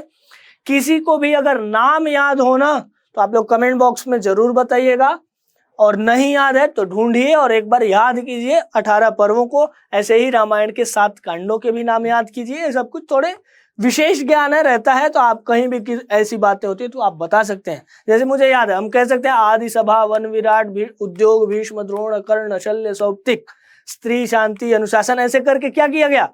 18 पर्वों के अगर नाम आप याद कर लेते हैं, किसी के सामने भी आप बात करते हैं तो आपको लगेगा हाँ भाई अध्ययन करके आया। तो इसलिए आप लोग भी याद कर लीजिएगा, अभी नहीं, परीक्षा के बाद। चलिए अब कह रहा है, तो उस अंश विशेष जो विदुर नीति एक है, विदुर नीति ग्रंथ है, वहां से लिया गया है। युद्धम आसन्नम प्राय दृष्टवा, शायद अब युद्ध होगा, समीप को आकर के देखते हुए धृतराष्ट्र जो है वह अपने मंत्री विदुर से स्वचित्तस्य, चित्त का अर्थ होता है मन, मन की शांति के लिए कुछ प्रश्नों को करते हैं और उनका उत्तर आराम से विदुर देते हैं। और यही बात विदुर नीति में है, ठीक है। और ये जैसे भगवत गीता है, वस्तुतः वो भी महाभारत का ही भाग है। महाभारत के भाग को ही महाभारत के एक भाग को भगवत गीता बोला गया है। ऐसे ही और भगवत गीता अब अलग ही एक ग्रंथ माना जाता है, ऐसे ही विदुर नीति भी वस्तुतः महाभारत का एक भाग है और अब यह अलग से एक स्वतंत्र ग्रंथ के रूप में प्रसिद्ध है। चलिए तो इसके कुछ प्रश्नों को देखते हैं। कह रहा है, धर्म की रक्षा किससे होती है? तो धर्म की रक्षा होती है सत्य से। नीति श्लोक पाठ किससे संकलित है? तो नीति श्लोक पाठ जो है आपका यह पाठ विदुर नीति से लिया गया है। आगे, विदुर नीति किस ग्रंथ का अंश विशेष है? तो अभी हम चर्चा कर रहे थे कि यह जो पाठ है वो वस्तुतः महाभारत से लिया गया है। चलिए अगला देखते हैं। अगला क्वेश्चन, नीति श्लोक के रचनाकार कौन है? भाई इस श्लोक के, नीति श्लोक के रचनाकार कौन है? तो नीति श्लोक जो है वो वस्तुतः कहाँ का होगा? हमारा जो ये पाठ है वो महाभारत से लिया गया है, विदुर नीति से लिया गया है। तो इसके रचनाकार कौन होंगे? वेद व्यास। क्यों? क्योंकि पुराणों की रचना किसने की है? वेद व्यास ने, और महाभारत भी एक पुराण है। चलिए, किसके प्रश्न का उत्तर विदुर देते हैं? किसके प्रश्नों का? तो हमें पता है कि जो धृतराष्ट्र थे वो थोड़े से परेशान हो जाते हैं और परेशान होकर के क्वेश्चंस करने लगते हैं और अपने मन की शांति के लिए। तो बताया गया है कि धृतराष्ट्र के। चलिए अगला देखते हैं, नरक के कितने द्वार है? तो उसी पाठ में बताया गया है नरकस्य 3 द्वार है नरक के। तो कितने द्वार हो गए? 3 द्वार है नरक के। क्षमा किसकी हत्या करता है? क्षमा जो है वो क्रोध की हत्या करता है। आप किसी को क्षमा कर देते हैं तो क्रुद्ध व्यक्ति भी शांत हो जाता है और क्रोध की हत्या करता है क्षमा। कौन सर्वश्रेष्ठ धन है? धर्म, अर्थ, काम और क्रोध। आपका सबसे सर्वश्रेष्ठ धन कौन सा है? तो धर्म जो है वो सर्वश्रेष्ठ है। किससे सुख की प्राप्ति होती है? तो अहिंसा के द्वारा आपको सुख की प्राप्ति होती है। आगे, ऐसा कौन सा धन है जिससे संतुष्टि मिलती है? तो आपको विद्या के द्वारा संतुष्टि मिलती है। किससे विद्या की रक्षा होती है? तो अभ्यास के द्वारा विद्या की रक्षा होती है। अभ्यास आप नहीं करेंगे तो आप पढ़े लिखे जो भी होंगे वो क्या होगा? समाप्त हो सकता है, मिट सकता है, भूल सकते हैं आप। अगला है, काम, क्रोध और लोभ किसके द्वार है? तो अभी पूछा गया था ना पहले प्रश्न कि नरक के कितने द्वार हैं? तो 3, काम, क्रोध और लोभ। तो ये तीनों काम, क्रोध और लोभ जो है वो नरक के द्वार हैं। ठीक है, चलिए अगला देखते हैं। 8वां पाठ है, पाठेस्मिन् समाजे दलितस्य ग्रामवासिनः पुरुषस्य कथा वर्तते। इस पाठ में किसी दलित ग्रामवासी का कथा है। कर्मवीरः असौ, यह जो था बहुत ही परिश्रमी था, कर्मवीर था। निजोत्साहेन विद्यां प्राप्य, अपने उत्साह के द्वारा विद्या को प्राप्त करके महत् पदम लभते, एक बहुत ही उत्कृष्ट पद को प्राप्त करता है। समाजे च सर्वत्र सत्कृतो भवति, अब सब जगह समाज में इसका सत्कार होने लगता है। जितने भी परिश्रमी लोग होते हैं वो जरूर न जरूर किसी उच्च पोस्ट पर उच्च पदवी को प्राप्त करते हैं। और जब आप पदवी प्राप्त कर लेते हैं तो फिर आपके धर्म, जाति इत्यादि का कोई महत्व नहीं रहता है, आपको उस पदवी के द्वारा जाना जाता है। और ऐसे बातें बहुत हमेशा परिश्रमी लोग अर्जित कर लेते हैं उन पदवियों को। कह रहा है कथायाः मूल्यम वर्तते, कथा यही सिखाना चाहते हैं क्या? यत् निराशो न स्यात्, किसी को भी निराश नहीं होना है। उत्साहेन सर्वम कर्तुम प्रभवेत, और आप उत्साह के द्वारा, आप परिश्रमी हैं तो आप सब कुछ कर लेते हैं। इसकी कहानी ऐसी है कि एक गांव था और गांव में एक स्कूल था। वहां एक टीचर आते हैं। टीचर ऐसे ही गांव में घूमते घूमते एक बार एक टोला में, एक गांव के ही किसी छोटे से भाग में जाते हैं। वहां घूमते हुए एक बच्चे को देखते हैं और बच्चे को देख करके उसको विद्यालय लाते हैं। विद्यालय लाते हैं और पढ़ाते लिखाते हैं, और उन्हीं की पढ़ाई से वो बच्चा क्या होता है? प्रभावित होता है और पढ़ने में मेहनत करने लगता है। मेहनत करते करते वो बच्चा अच्छा हो जाता है और बहुत ही उत्कृष्ट, वो प्रतिभाशाली बच्चा अपने महाविद्यालय में जाता है। महाविद्यालय में भी वो सर्वश्रेष्ठ रहता है, हमेशा ही फर्स्ट रैंक पर आता है। फर्स्ट पाते आते, प्रथम स्थान पाते पाते वह ऐसे ही यूपीएससी की परीक्षा को लिखता है और यूपीएससी की परीक्षा में भी अच्छे अंकों को ला करके अपने गांव का और अपने परिवार का नाम रोशन करता है। और इससे यही बताया जाता है कि आप लोग भी अगर परिश्रम करते हैं तो आप कहीं की, आपका बैकग्राउंड क्या है, आप कैसे हैं, आपके परिवार कैसा है, आपने कब पढ़ाई स्टार्ट की, इन सबको इसी बातों का महत्व नहीं है। परिश्रम कर रहे हैं तो आप जरूर ही सफल होंगे। तो चलिए अब इस पाठ के प्रश्नों को देखते हैं। कह रहा है स्नातक परीक्षा में प्रथम स्थान पाकर किसकी ख्याति बढ़ी। स्नातक मतलब वही बीए, स्नातक जो होता है वो बीए को कहते हैं, बीए। परास्नातक जो होता है उसे हम एमए को कहते हैं। परास्नातक मीन्स एमए। तो स्नातक की पदवी प्राप्त करके राम किसकी उपाधि बढ़ी भाई, किसकी ख्याति बढ़ी, राम प्रवेश की। वो लड़के का नाम था ही राम प्रवेश, राम की ख्याति बढ़ी। शिक्षक ने किसे पढ़ाना आरंभ किया, शिक्षक ने किसे पढ़ाना आरंभ किया, तो शिक्षक ने उस बच्चे को, उस बच्चे का नाम था राम प्रवेश राम, उसको पढ़ाना आरंभ किया, स्टार्ट किया। कर्मवीर राम प्रवेश राम ने कहाँ उन्नत स्थान प्राप्त किया, तो वही बताया था कि वह यूपीएससी की परीक्षा में, तो वही यूपीएससी जो है उसी को हिंदी में कहते हैं केंद्रीय लोक सेवा आयोग, वहां पे उसने प्राप्त किया था अपना उन्नत स्थान। आगे है भीखन टोला देखने कौन आया था। तो अभी जब आपको कहानी की हम चर्चा कर रहे थे तो बताए थे कि टीचर जो है उस गांव के एक छोटे से भाग में जाता है, और वो जो था ना हमारे यहाँ वैसे कहते हैं टोला, ये टोला वो टोला, पूरब टोला दक्षिण टोला, टोलाओं का नाम होता है, छोटे छोटे कुछ घरों के समूह को टोला नाम दे दिया जाता है। तो उस टोला का नाम था भीखन टोला। और भीखन टोला को देखने कौन आता है, तो वो शिक्षक आता है, शिक्षक। राजनेता क्यों आएगा भाई, राजनेता को उस टोला से क्या फर्क पड़ता है, वो कभी नहीं आएगा, उसको वोट चाहिए तो आएगा, बाकी आप क्या कर रहे हैं उसको कोई फर्क नहीं पड़ने वाला है, इसलिए कोई दिक्कत नहीं है। शिक्षक आता है और वो शिक्षक उस बच्चे में प्रतिभा देखता है, उसको ले जाता है, आगे पढ़ाते लिखाते हैं, और यह बच्चा अपने परिश्रम के द्वारा उन्नत स्थान को प्राप्त करता है। आगे देखिए, लक्ष्मी किस प्रकार के व्यक्ति के पास आती है। उद्योगिनम पुरुष सिंहम लक्ष्मी उपैति, यह पंक्ति पढ़ी जाती है कि जो परिश्रमी उद्योगी होता है उसके पास ही क्या होता है, उद्योगी उद्यमी जो होता है उसी के पास लक्ष्मी जाती है। अगला प्रश्न है कर्मवीर राम प्रवेश ने किस परीक्षा में उच्च स्थान प्राप्त किया। तो हमें पता ही है कि वो केंद्रीय लोक सेवा आयोग के द्वारा जो परीक्षा आयोजित होती है उसमें प्रथम स्थान प्राप्त किया था, उसमें उच्च स्थान प्राप्त किया था। महाविद्यालय की परीक्षा जब हुई थी उसके स्नातक की, तो उसमें वो प्रथम स्थान प्राप्त किया था। चलिए, किसकी ख्याति सभा जगह गूंजने लगी, किसकी ख्याति सभी जगह गूंजने लगी, तो राम प्रवेश राम की ख्याति जो थी, उस बच्चे का नाम ही था राम प्रवेश राम, उसकी ख्याति उसकी उपलब्धियां हर जगह बोलने लगी। तो होता है ना कि कभी कभी आदमी नहीं बोलता, आदमी का काम बोलता है, तो इसका परिश्रम जो था, परिश्रम का परिणाम जो था वो हर जगह बोल रहा था। चले आगे देखते हैं, परिश्रमी पुरुष को कौन वर्ण करता है। तो अभी बोला ही था कि उद्योगिनम पुरुष सिंहम लक्ष्मी उपैति, तो अर्थात लक्ष्मी जो है वो उनको वर्ण करती हैं। आगे कर्मवीर कौन है, तो कर्मवीर भाई राम प्रवेश राम है, जिनका नाम इस पाठ में लिया गया, जिनके आधार पर यह कथा पूरी चल रही है। अगला है बालक किसके शिक्षण शैली से आकृष्ट हुआ। बालक वही जब बताया था कि टीचर उसके गांव में घूमने आता है, तो टीचर इस बच्चे को पकड़ करके ले जाते हैं, अपने यहाँ पढ़ाते हैं। तो जब पढ़ाते तो उनकी शैली इत्यादि से यह बच्चा बहुत अट्रैक्ट होता है और इनके पास पढ़ने की अपनी रुचि दिखाने लगता है और पढ़ने लगता है, तो अर्थात शिक्षक के शैली से।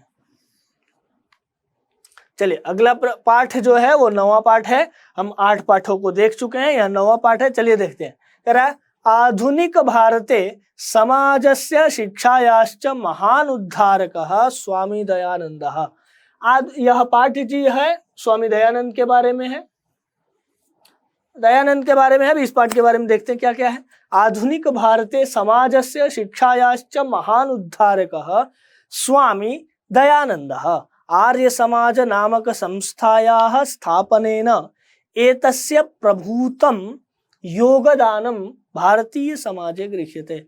अब इन्होंने क्या किया है, आर्य समाज नामक की संस्था का स्थापना किया है और इससे इनके भारतीय समाज में बहुत बड़ा योगदान हुआ है। अब कैसे हुआ है ये पाठ में थोड़ा सा बताऊंगा मैं आप सभी को। भारतवर्षे राष्ट्रीयतायाः बोधोपि अस्य कार्य विशेषः, और लोगों के अंदर राष्ट्रीयता का बोध, पैट्रियटिज्म जिसे कहते हैं, उसका बोध भी इन्होंने कराया है, उससे भी इनके कार्य विशेष को जाना जाता। समाजे अनेकाः दूषिताः प्रथाः खण्डयित्वा शुद्ध तत्वज्ञानस्य प्रचारम दयानंदः अकरोत्। समाज में अनेक प्रकार की क्या थी, कुरीतियां थी, जिनका खंडन करके, जैसे अनेक कुरीतियों को मान लीजिए तो आप कह सकते हैं कि सभी लोगों को वेद पढ़ने का अधिकार नहीं था, कहा जाए तो महिलाओं को वेद पढ़ने का अधिकार नहीं था, छोटी जात के लोगों को भी वेद पढ़ने का वस्तुतः ऐसा कुछ नहीं था, अपने कर्म से आदमी पढ़ता था। तथापि एक कुरीति आ चुकी थी समाज में, जिसको हम आज भी देख रहे हैं। इन सब के खंडन करके इन्होंने एक बहुत ही स्ट्रॉन्ग संस्था बनाई, आर्य समाज, और इसके द्वारा इन्होंने बहुत ही ज्यादा क्या किया, और शुद्ध तत्व क्या अर्थात वेदों और दर्शनों का जो ज्ञान है उसको लीजिए, उसमें क्या बात कही गई है उसको जानिए। आप इन पाखंडों को, जो आप पाखंड आडंबर कर रहे हैं, उसको छोड़िए। मूर्ति पूजा का भी इन्होंने बहुत बड़ा विरोध किया है। क्यों? क्योंकि मूर्ति पूजा, अगर इस पाठ में बताया जाता है कि इनके घर वाले जो थे वो शिव के बहुत बड़े उपासक थे, तो शिवरात्रि, इनका बचपन का नाम था मूल शंकर, तो शिवरात्रि के समय इनको रात्रि जागरण होता था। अभी भी बहुत लोग रात्रि जागरण करते हैं, और रात्रि जागरण काल में क्या होता था कि वह प्रसाद इत्यादि जो चढ़ाया गया था, तो देख रहे हैं कि एक चूहा आ रहा है और बार बार क्या कर रहा है, वो जो चढ़ाया हुआ प्रसाद खा करके चला जा रहा है। तब इन्हें लगता है कि यार ये एक जो शिवलिंग था अर्थात मूर्ति जो थी, वह तो अपने चढ़ावे को भी नहीं बचा पा रही है, इत्यादि के बारे में देखा। तब जाकर के इन्होंने मूर्ति, और वो वहीं से भाग के घर चले जाते हैं और बाद में ये मूर्ति पूजा का विरोध करने लगते हैं। तो मूर्ति पूजा का खंडन इत्यादि इन्होंने किया है। बेसिकली मूर्ति पूजा एक आस्था का केंद्र है और इस पर आघात नहीं करना चाहिए। चलिए, ये तो इनका मत था, ये मेरा पर्सनल है कि मूर्ति पूजा हमारे आस्था का केंद्र है, उस पर हमें कोई बात नहीं करनी चाहिए। आगे, अयम पाठः स्वामिनः दयानंदस्य परिचयं तस्य समाजोद्धारणे योगदानंच निरूपयति। यह जो पाठ है वो दयानंद का परिचय कराता है और समाज के उद्धार में बहुत ही अच्छे काम किए हैं उन सबको क्या कर रहा है, दर्शाता है और निरूपण कर रहा है। चलिए प्रश्नों को देखते हैं। स्वामी दयानंद कौन थे? स्वामी दयानंद कौन थे? तो स्वामी दयानंद जो थे वो आर्य समाज के संस्थापक थे। चलिए, कह रहा है अगला प्रश्न, स्वामी दयानंद के बचपन का क्या नाम था? स्वामी दयानंद के बचपन, अभी हम बात कर रहे थे कि इनके बचपन का नाम मूल शंकर था। क्या था? मूल शंकर। क्यों? क्योंकि इनके परिवार के जो लोग थे, इनके माता पिता इत्यादि शिव के बहुत बड़े भक्त थे और ये लोग शिवरात्रि में मंदिर आदि पे जाते थे, वहां रात्रि जागरण आदि करते थे, अतः इनका नाम भी मूल शंकर रखा गया होगा। चलिए, स्वामी दयानंद का जन्म किस ग्राम में हुआ था? तो स्वामी दयानंद का जन्म टंकारा नामक ग्राम में हुआ था और ये गांव जो है वो गुजरात में है। गुजरात में है टंकारा नामक गांव, वहां पे हुआ था। आगे देखते हैं, आर्य समाज की स्थापना किस नगर में हुई थी? तो आर्य समाज की स्थापना बॉम्बे में हुई थी, मुंबई में हुई थी, और 1875 में बॉम्बे में, जिसे मुंबई कहते हैं, हुई थी इसकी स्थापना 1875 में मुंबई में। चलिए अगला क्वेश्चन देखते हैं, समाज सुधारक कौन थे? ये 4 ऑप्शन दिया हुआ है, इसमें समाज सुधारक अगर देखा जाए तो हमारे पाठ के अनुसार ये स्वामी दयानंद जी थे। चलिए आगे देखते हैं, सत्यार्थ प्रकाश की रचना किसने की? बहुत बढ़िया, इन्होंने एक ग्रंथ की रचना की है और ये बाइलिंगुअल है, हिंदी में भी है, हिंदी एंड संस्कृत दोनों भाषाओं में यह ग्रंथ इन्होंने लिखा है और इसकी रचना की है स्वामी दयानंद जी ने, और यह इनकी बहुत ही उत्कृष्ट रचना है और ये आज भी प्रसिद्ध है। चलिए आगे देखते हैं, आर्य समाज की स्थापना कब हुई थी? तो अभी मैंने बताया ही कि आर्य समाज की स्थापना 1875 में मुंबई में हुई थी, तो आंसर क्या हो जाएगा? 1875।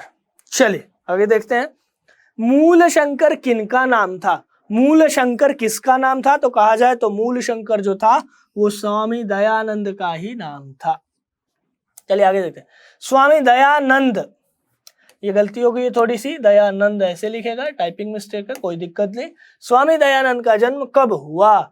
स्वामी दयानंद का जन्म कब हुआ? तो स्वामी दयानंद का जन्म हुआ था 1824 में। 1824 में स्वामी दयानंद का जन्म हुआ था। चलिए आगे देखते हैं, किसके कहने पर स्वामी दयानंद ने वैदिक ग्रंथ का प्रचार किया? इनके गुरु थे स्वामी विरजानंद। स्वामी दयानंद, और इन दयानंद के गुरु थे विरजानंद, और इन्हीं के कहने पे इन्होंने प्रचार प्रसार आदि शुरू किया था। तो क्या हो जाएगा? विरजानंद। चलिए अगले प्रश्न को देखते हैं। अगला प्रश्न है, निम्न में कौन मूर्ति पूजा के विरोधी थे? तो निम्न में हमें पता ही है कि इस पाठ में अभी मैं बताया ही था आप लोगों को परिचय में ही कि स्वामी दयानंद जी जो थे वो इस मूर्ति पूजा के विरोधी थे। मूर्ति पूजा के प्रति इनकी आस्था नहीं थी और इन्होंने मूर्ति पूजा का घनघोर विरोध किया हुआ है। चलिए आगे देखते हैं, स्वामी दयानंद का निधन कब हुआ था? तो स्वामी दयानंद जी जो थे वो उनका निधन हुआ था 1823 में, 1883 में इनका निधन हुआ था। 1875 में इन्होंने वो बनाया हुआ था, क्या कहते हैं, क्या बनाया था? आर्य समाज की स्थापना की, आर्य समाज की स्थापना की, और 1883 में उसके 8 वर्षों के बाद इनका देहांत हुआ। चलिए अगला प्रश्न, स्वामी दयानंद के माता पिता किसके उपासक थे? तो तब से यही बात चल रही है कि स्वामी दयानंद के माता पिता शिव के उपासक थे। किसके उपासक थे? शिव के। चलिए आगे देखते हैं, स्वामी दयानंद का जन्म किस प्रांत में हुआ था? तो स्वामी दयानंद का जन्म जो हुआ था वो टंकारा में हुआ था, और टंकारा जो है वो वस्तुतः गुजरात में है। ठीक है, चलिए अगला पाठ 10वां पाठ है, इसको देखते हैं। आपके पूरे किताब में 14 पाठ हैं, हम एक शॉर्ट रिवीजन है जिसमें 14 पाठ को देखेंगे, और अब हम आ चुके हैं 10वें पाठ पे। तो 10वां पाठ क्या है भाई? प्रस्तुतः पाठः वाल्मीकि रामायणस्य अयोध्या कांडस्य 95 पंचनवति कहते हैं 95 तमात् सर्गात् संकलितः।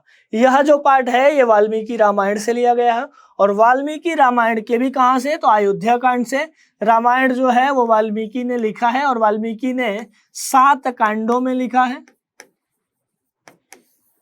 उसी में एक कांड का नाम है अयोध्या कांड, और अयोध्या कांड के 95 नंबर के अध्याय से सर्ग जिसे कहा गया है वहां से यह पाठ संकलित है। कह रहा है, वनवास प्रसंगे रामः सीतया लक्ष्मणेन च सह चित्रकूटम प्राप्नोति। वनवास के समय में राम जो थे वो लक्ष्मण और सीता के साथ चित्रकूट पहुंचते हैं। तत्र स्थितां मंदाकिनी नदीं वर्णयन सीतां संबोधित, और वहां स्थित मंदाकिनी नदी का वर्णन करते हुए सीता को बताते हैं। क्या बताते हैं भाई? इयम नदी प्राकृतिकैः उपादानैः संवलिता चित्तम्। यह जो नदी है यह प्राकृतिक उपादानों से, प्राकृतिक उपहारों से युक्त जो है वो हमारे चित्त को, मन को हरण कर लेती है, अर्थात बहुत ही अच्छी लगती है। यहाँ का जो दृश्य होगा वो बहुत ही मनोरम है, बहुत ही आकर्षक है, और हर किसी के चित्त को शांत करता है। चलिए, अस्याह वर्णनम कालिदासः रघुवंश काव्ये 13 सर्गे करोति। और इसी का वर्णन रघुवंशकार जो कालिदास है, अर्थात एक ग्रंथ का नाम है रघुवंश, और उसकी रचना किसने की है? तो प्रसिद्ध ग्रंथकार हैं, प्रसिद्ध कवि कालिदास। आदि इनको बहुत ही फेमस कवि माना जाता है, कवि कुल गुरु भी कहा जाता है, कि कवियों का जो कुल हुआ है उसमें गुरु थे ये, उनके गुरु माने जाते हैं। उन्होंने रघुवंश के 13 सर्ग में, 13वें सर्ग में इसका वर्णन किया है। अनुष्टुप छंदसी, अनुष्टुप छंद में महर्षि वाल्मीकि ही मंदाकिनी वर्णने प्रकृते है यथार्थम चित्रणम करोति। जो रामायण है वो अनुष्टुप छंद में लिखा गया, और अनुष्टुप छंद में महर्षि वाल्मीकि जो है वो मंदाकिनी के वर्णन में प्रकृति का जो यथार्थ चित्रण होता है, कैसी है प्रकृति, कैसे मनोरम है, उसका एक बहुत ही अच्छा चित्रण कर रहे हैं, बहुत अच्छे तरह से निरूपण करते हैं। चलिए पाठ के प्रश्नों को देखते हैं। मंदाकिनी वर्णन पाठ के रचनाकार कौन है? तो भाई हमें पता ही है कि यह पाठ महाभारत से लिया गया, रामायण से लिया गया है। तो रामायण के रचनाकार हैं महर्षि वाल्मीकि, तो इसके भी रचनाकार कौन हो गए? वाल्मीकि। आगे, अयोध्या कांड किस ग्रंथ का भाग है? तो हमें पता है कि रामायण के 7 भागों में विभक्त है, जिसे हम 7 अलग अलग कांड कहते हैं। तो उसी कांड में रामायण जो है, रामायण का ही एक कांड है अयोध्या कांड। रघुवंश काव्य की रचना किसने की है? किसने रघुवंश काव्य की रचना की है? तो कवि कालिदास ने रघुवंश की रचना की है। अभी जो पाठ चल रहा है मंदाकिनी वर्णन, इस जो मंदाकिनी वर्णन नामक पाठ है, तो वही बताया जाए कि 13वें अध्याय में ये जो नदी है उस नदी का वर्णन कालिदास ने भी त्रयोदश अपने 13वें सर्ग में किया है। चलिए, मंदाकिनी नदी कहाँ है? तो चित्रकूट के पास में है, चित्रकूट में है, चित्रकूट पर्वत है, अभी चित्रकूट स्थान भी है, वहां पर है मंदाकिनी नदी। आगे है, मंदाकिनी का वर्णन रामायण के किस कांड में है? तो अभी हम देख रहे थे कि मंदाकिनी का जो वर्णन है वह राम अयोध्या कांड के 95 सर्ग से लिया गया है, 95 वाले से, तो अयोध्या कांड में है। और इसी का वर्णन कालिदास ने अपने रघुवंश नामक ग्रंथ में 13वें सर्ग में भी किया है। चलिए, तो अगला क्वेश्चन है, मंदाकिनी वर्णन पाठ में किस नदी का वर्णन है? तो अब पूछा जा रहा है कि भाई ये जो आप पाठ आप पढ़ रहे हैं, अभी आपने मंदाकिनी वर्णन नाम का पाठ पढ़ा है, उसमें किस नदी का वर्णन है? तो कौन सी नदी का वर्णन है? तो हमें पता ही है कि गंगा नदी का वर्णन किया गया। किस नदी का वर्णन है? गंगा नदी का। चलिए, मंदाकिनी पाठ में गंगा नदी का वर्णन है। अगला क्वेश्चन देखते हैं। अगला क्वेश्चन है, मंदाकिनी नदी में कौन स्नान करते हैं? तो मंदाकिनी पाठ जब पढ़ रहे थे तो दिया जाता है कि सूर्यों के अर्घ्य आदि के लिए ऋषि लोग स्नान करके ऐसे हाथों को उठाए हुए हैं, ये एक वर्णन आता है। तो पता चला कौन स्नान कर रहा है? ऋषि लोग स्नान कर रहे थे। चलिए, अगला देखते हैं, मंदाकिनी राज की क्या दिखती है? मंदाकिनी जो है वो राज की क्या दिखती है? तो नलिनी के जैसे दिखती है। मंदाकिनी जो है वो राज के नलिनी के जैसे दिखाई देती है। अगला क्वेश्चन है, मंदाकिनी नदी किस पर्वत के निकट बहती है? अभी हमें पता ही है कि जब राम वनवास के काल में सीता और लक्ष्मण के साथ चित्रकूट में प्रवेश करते हैं तो पर्वत कौन सा होगा भाई? चित्रकूट पर्वत होगा। क्लियर है? चलिए, अगला क्वेश्चन देखते हैं, हंस सारस से सेवित विचित्र तटों वाली कौन है? हंस सारस से कौन है भाई? तो नदी का वर्णन, जितने भी विशेषण सब कुछ आएंगे किसके आएंगे? नदी के। तो मंदाकिनी नदी है। चलिए, आप लोग इनको याद कर लीजिएगा, एक बार पाठ को जरूर पढ़ लीजिएगा। अगर नहीं देखा है तो एक बार वीडियो को फिर से, जो स्पेशल लेक्चर है पाठों पे आधारित प्लेलिस्ट है उनको जरूर देख लीजिए, फिर इसको देखिएगा। अब आते हैं हम अगले चैप्टर पे, यह है व्याघ्रपथिक कथा। व्याघ्रपथिक जो कथा है, इसमें वस्तुतः क्या बताया गया है कि लोभ कैसे आदमी को एक काल के गाल में ले जा करके फंसा देता है, आदमी की कैसे हानि होती है, उसके बारे में बताया गया है। तो चलिए पाठ का परिचय देखते हैं क्या है। अयम पाठ नारायण पंडित रचितस्य हितोपदेश नामकस्य नीति कथा ग्रंथस्य मित्रलाभ नामक खंडात संकलित। कह रहा है यह जो आपका व्याघ्रपथिक नामक कथा है वो नारायण पंडित द्वारा रचित जो हितोपदेश है उसके मित्रलाभ नामक खंड से लिया गया है। आगे क्या कह रहा है? हितोपदेशे बालकानाम मनोरंजनाय, हितोपदेश में बालकों के मनोरंजन के लिए, नीति शिक्षणाय च, और नीति की शिक्षा के लिए, नाना कथा पशु पक्षी संबद्धा श्राविता, बहुत प्रकार की कथाएं पशु पक्षी से संबंधित सुनाई गई हैं और इनके द्वारा बालक मनोरंजन के साथ साथ नीतियों को जानते हैं, अर्थात अच्छी अच्छी बातों को जानते हैं। चलिए, प्रस्तुत कथायाम लोभस्य दुष्परिणामः प्रकटितः। प्रस्तुत कथा, यह जो पाठ में कथा ली गई है, इस कथा के द्वारा लोभ के दुष्परिणाम को, लोभ के हानि को, कि लोभ करने से क्या हानि है, इसके बारे में बताया गया है। पशु पक्षी कथा नाम मूल्यम मानवानाम शिक्षार्थम प्रभूतम भवति। पशु पक्षियों का जो मूल्य होता है, उनका जो क्या कहते हैं, पशु पक्षियों से हमें जो सीख मिलती है वो मानवों के शिक्षण के लिए बहुत ही उपकारी होती है। इति एतादृशी भी कथा भी ज्ञाते, ऐसा ज्ञान जो है ऐसे ज्ञात इन कथाओं के द्वारा हो रहा है। चलिए मैं थोड़ा सा कहानी को शॉर्ट में बताता हूँ, इस कहानी में है क्या। तो वस्तुतः एक पथिक, एक रास्ते वाला, एक कोई जाने वाला जा रहा था, तब तक एक बूढ़ा शेर देखता है, बूढ़ा व्याघ्र देखता है, कहता है अरे यार आज खाने को तो कुछ नहीं मिलेगा, करूं क्या। तो वो कहता है चलो इन्हीं को फंसाते हैं।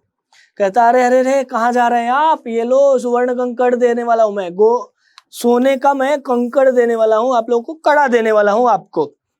इधर आइए महाराज, कहाँ जा रहे हैं आप, आइए आइए। तो डर जाता है, अरे रे रे रे, इन पे और भरोसा, मालिक पे भरोसा कभी नहीं। इस पे हिंसक व्यक्तियों पर, हिंसक चीजों पर कभी भी भरोसा नहीं करना चाहिए, वो सोचता है। तो तब भी कहता है कि नहीं नहीं, मैं तो कंकड़ देने के लिए डर बुला रहा हूं, आप मुझसे डर क्यों रहे हैं, डर क्यों रहे हैं। और बेसिकली मैं अपने आप को चेंज कर चुका हूं, मैं बहुत ही बदल चुका हूं। पहले मैं लोगों को बहुत मारता खाता था, जिसके कारण ना मेरी पत्नी भी मर गई और मेरे पुत्रादि का भी मृत्यु हो गई। तो मैं क्या हो गया हूँ, वंशहीन हो गया हूँ। ये सब बात कौन कर रहा है, बूढ़ा व्याघ्र बोल रहा है, भाई ऐसे हो गया है। और अब किसी महापुरुष ने मुझे ज्ञान दिया है कि तुम दान करो, इसलिए मैं आपको ये कंकड़ देने के लिए बुला रहा। आप कहाँ डरे फंसे पड़े हैं यार, आइए लीजिए। तो भाई ये भी पथिक राम सोचते हैं, बात तो एकदम सही कह रहा है। लग रहा है शेर का दिल बदल चुका है, व्याघ्र का दिल बदल चुका है। और वो कंकड़ लेने जाते हैं, कीचड़ में फंस जाते हैं। बाद में वो जाता है उनको बचाने, और बचाने क्या जाता है, समझ ही रहे हैं क्या करने जाता है, खा लेता है उनको। और इस तरह से ये कथा दिखाती है कि आप अगर लोभ करेंगे तो हमेशा और हमेशा उसका दुष्परिणाम होगा। अतः लोभ न कर्तव्य, लोभ नहीं करना चाहिए, यही इस कथा का सार है। चलिए आगे देखते हैं इसके प्रश्नों को। व्याघ्रपथिक कथा के रचनाकार कौन है। अभी देखिए, व्याघ्रपथिक कथा है और इसके रचनाकार कौन हो गए, नारायण पंडित। नारायण पंडित जो थे वो इसके रचनाकार है। आगे, व्याघ्रपथिक कथा हितोपदेश के किस खंड से लिया गया है। तो अभी हम जब पाठ का परिचय पढ़ रहे थे तो हितोपदेश के मित्रलाभ नामक खंड से लिया गया है। तो क्या आंसर हो जाएगा, मित्रलाभ खंड। चलिए अगला क्वेश्चन देखते हैं। कुत्र तव कंकणम, अरे भाई तुम्हारा कंकड़ कहाँ है, यह कौन बोलता है, पथिक बोलता है। जब बुलाता है ना शेर कि ये लो आओ कंकड़ ले जाओ, तो कहता है हाँ कंकड़ है कहाँ तुम्हारा, वही कुत्र तव कंकणम, तुम्हारा वो कंकड़ है कहाँ। ये बोल कौन रहा है, पथिक ने बोला। कौन स्नान किए हुए हाथ में कुश लिए हुए तालाब के किनारे बोल रहा था। हाँ, तो ये कहता है कि मैं तो कुशहस्त हूँ, मेरे हाथ में कुशा इत्यादि है और मैं स्नान इत्यादि कर चुका हूँ और अब मैं दानशील हो गया हूँ। ये सब बातें कौन कह रहा है, व्याघ्र। कुछ कर नहीं रहा था, इनको बस फंसा रहा था, कैसे भी आप आओ आज तो काम तमाम करेंगे। चले अब कह रहा पथिक किसके द्वारा मारा और खाया गया। हमें पता ही है, बूढ़े बाघ के द्वारा। बूढ़ा जो बाघ था वो कुछ भी करने में असमर्थ था, इसलिए इनको फुसला रहा था, लोभ करवाया और लोभ के द्वारा इनको दुष्परिणाम के रूप में मृत्यु प्राप्त हुई। अगला क्वेश्चन, हितोपदेश का अर्थ है। हित का उपदेश, हित मीन्स हमारे भलाई के लिए जो उपदेश किया जाता है उसे हम हितोपदेश कहते हैं। हित का उपदेश हितोपदेश। पथिक कहाँ फंस गया, हमें पता है कि पथिक फंस गया कहाँ, कीचड़ में। कीचड़ में फंस जाता है और उस दलदल कीचड़ से वो निकलने में असमर्थ होता है। तब व्याघ्र जाके कहता है रुकिए रुकिए, मैं आपकी हेल्प करता हूँ, आपकी सहायता करता हूँ। और सहायता चक्कर में खींच खींच करके खा पी के खत्म, सफास। चलिए आगे, कौन वंशहीन था। तो यही व्याघ्र रोता है, अपने आप को विक्टिम बनाता है, कहता है कि भाई मेरी पत्नी भी मर चुकी है और मेरे पुत्र आदि भी मर चुके हैं, इसलिए मैं वंशहीन हूं। तब मुझे किसी ने ज्ञान दिया है, धर्मशास्त्र आदि पढ़ाया, बोला है क्या, इसी में ये कहता है कि उचित को दान देना चाहिए। सब बहुत सारी बातें करता है इस पाठ में, आप लोग एक बार पाठ को जाकर के जरूर देखिएगा। तो ये सब बात, वंशहीन कौन था, तो व्याघ्र था। वंशहीन व्याघ्र। क्रिया किसके बिना भारत स्वरूप हो जाती है। क्रिया जो है ना, अगर आपके पास ज्ञान नहीं है तो आप कितना भी काम करते हैं, क्रिया करते हैं, वो भार के जैसी हो जाती है। आप कितने भी एक्टिव हैं लेकिन आपको पता नहीं है, ज्ञान नहीं है कि कैसे क्या काम करना है, तो ज्ञानम बिना भार रूपा क्रिया होती है। चलिए, वृद्ध व्याघ्र क्या देना चाहता था। अरे भाई सुवर्ण कंकड़, इसी के द्वारा तो उनको लोभ आया, ऐसे थोड़े ना आता। रुपए की थैली वैली के लिए कोई नहीं जाता, लेकिन सोने का कंगन, हाँ हाँ इस समय तो दाम बढ़ा हुआ है, कुछ तो मिलेगा, अच्छा जाते हैं और मृत्यु पाते हैं। लोभ मनुष्य को कहाँ ले जाता है, लोभ मनुष्य को विनाश के पास ले जाता है, विनाश के प्रति ले जाता है। अगला पाठ है आपका कर्णस्य दानवीरता। कर्ण के बारे में हम लोग जानते हैं, उसका नाम ही प्रसिद्ध है, दानवीर कर्ण। और दानवीर कर्ण के बारे में यह पाठ है। तो कर्ण के बाद हमें महाभारत आदि में दिखाई देता है। तो यही देखिए, अयम पाठः भास रचितस्य कर्णभार नामकस्य रूपकस्य भाग विशेषः। भास ने 13 रूपकों की रचना की। आपको कभी पूछा जा सकता है कि भास ने 13 रूपकों की रचना की। उन्हीं 13 रूपकों में से एक रूपक क्या होता है? तो नाटक जिसे कहते हैं ना आप लोग, नाटक है। तो नाटक उन्हीं एक रूपकों का एक, क्या कह सकते हैं, एक टाइप है। तो जो मंचन आदि किए जाते हैं उन्हें हम रूपक कहते हैं। जो स्टेज पर दिखाया जा सकता है उसे हम रूपक कहते हैं। आज हम सामान्यतः रूपक को नाटक के नाम से जानते हैं, लेकिन वस्तुतः नाटक और रूपक में थोड़ा सा अंतर है। रूपकों का ही एक भाग होता है, एक टाइप है नाटक। तो ऐसे ही भास ने 13 रूपकों की रचना की। उन्हीं 13 रूपकों में से एक रूपक है कर्णभार, और कर्णभार में से ही यह पाठ लिया गया है। कर्णभार हमें देख रहे हैं, कर्ण के बारे में चल रहा है। अस्य रूपकस्य कथानकम महाभारतात गृहीतम। और इस रूपक का कथानक जो मेन बेस स्टोरी है वो महाभारत है, वहीं से लिया गया है। चलिए अब कह रहा है, महाभारत युद्धे कुंती पुत्रः कर्णः कौरव पक्षतः युद्धम करोति। महाभारत के युद्ध में कुंती का ही पुत्र होते हुए कौरव कहां से लड़ रहा था? कौरवों के पक्ष से लड़ रहा था। क्यों? क्योंकि अभी इनको किसी ने स्वीकार नहीं किया था, और जब स्वीकार नहीं किया था तो अच्छे तरह से अंग प्रदेश आदि को दे करके दुर्योधन ने इनको स्वीकृत किया। राजा बोला, अंगराज कर्ण संबोधित दिया और मित्र बनाया। तो भाई ऑब्वियसली यह उनके तरफ से लड़ेगा, तो उनके तरफ से लड़ता है। कर्णस्य शरीरेण संबद्धम कवच कुंडले च तस्य रक्षके। और कर्ण जब पैदा हुआ था तभी इसको 2 चीजें मिली थी, कवच और कुंडल, और यह इसके लिए बहुत ही उपयोगी थी। और इसके ये रहते हुए इसको कोई हराने वाला नहीं था, और ये रक्षक है, उसके रक्षक थे। यावत कवचम कुंडले च कर्णस्य शरीरे वर्तेते तावन न कोपि कर्णम हंतुम प्रवृत्त। और जब तक ये दोनों उसके शरीर पर रहते, कोई भी इसको हंतुम मारने का प्रभाव नहीं कर सकता था, कोई भी मार नहीं सकता था। आगे क्या है? अतएव अर्जुन से सहायतार्थम इंद्र। इसीलिए अर्जुन की सहायता के लिए इंद्र छल पूर्वकम कर्णस्य दानवीरस्य शरीरात कवच कुंडले च गृह्णाति।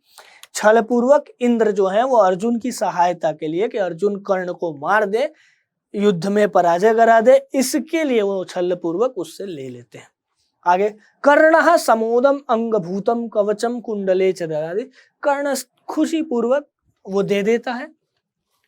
भासस्य 13 नाटकानि लभ्यन्ते। देखिए अभी मैं बता रहा था, भास के 13 नाटक हैं, और उन 13 नाटकों में से ही एक नाटक है कौन सा? कर्णभार। और ये कथा जो है वो कर्णभार से लिखे। तेषु कर्णभारम अति सरलम अभिनयंच वर्तते। कर्णभार की भाषा इत्यादि बहुत ही इजी है, और ये अभिनय करने, प्ले करने योग्य है, इसलिए इसको नाटकों में, मंचों पर दिखाया जा सकता है। चलिए अब इनके प्रश्नों को देखते हैं। पूछ रहा है, कर्णस्य दानवीरता पाठ कहां से लिया गया है? तो कर्णभार से लिया गया भाई।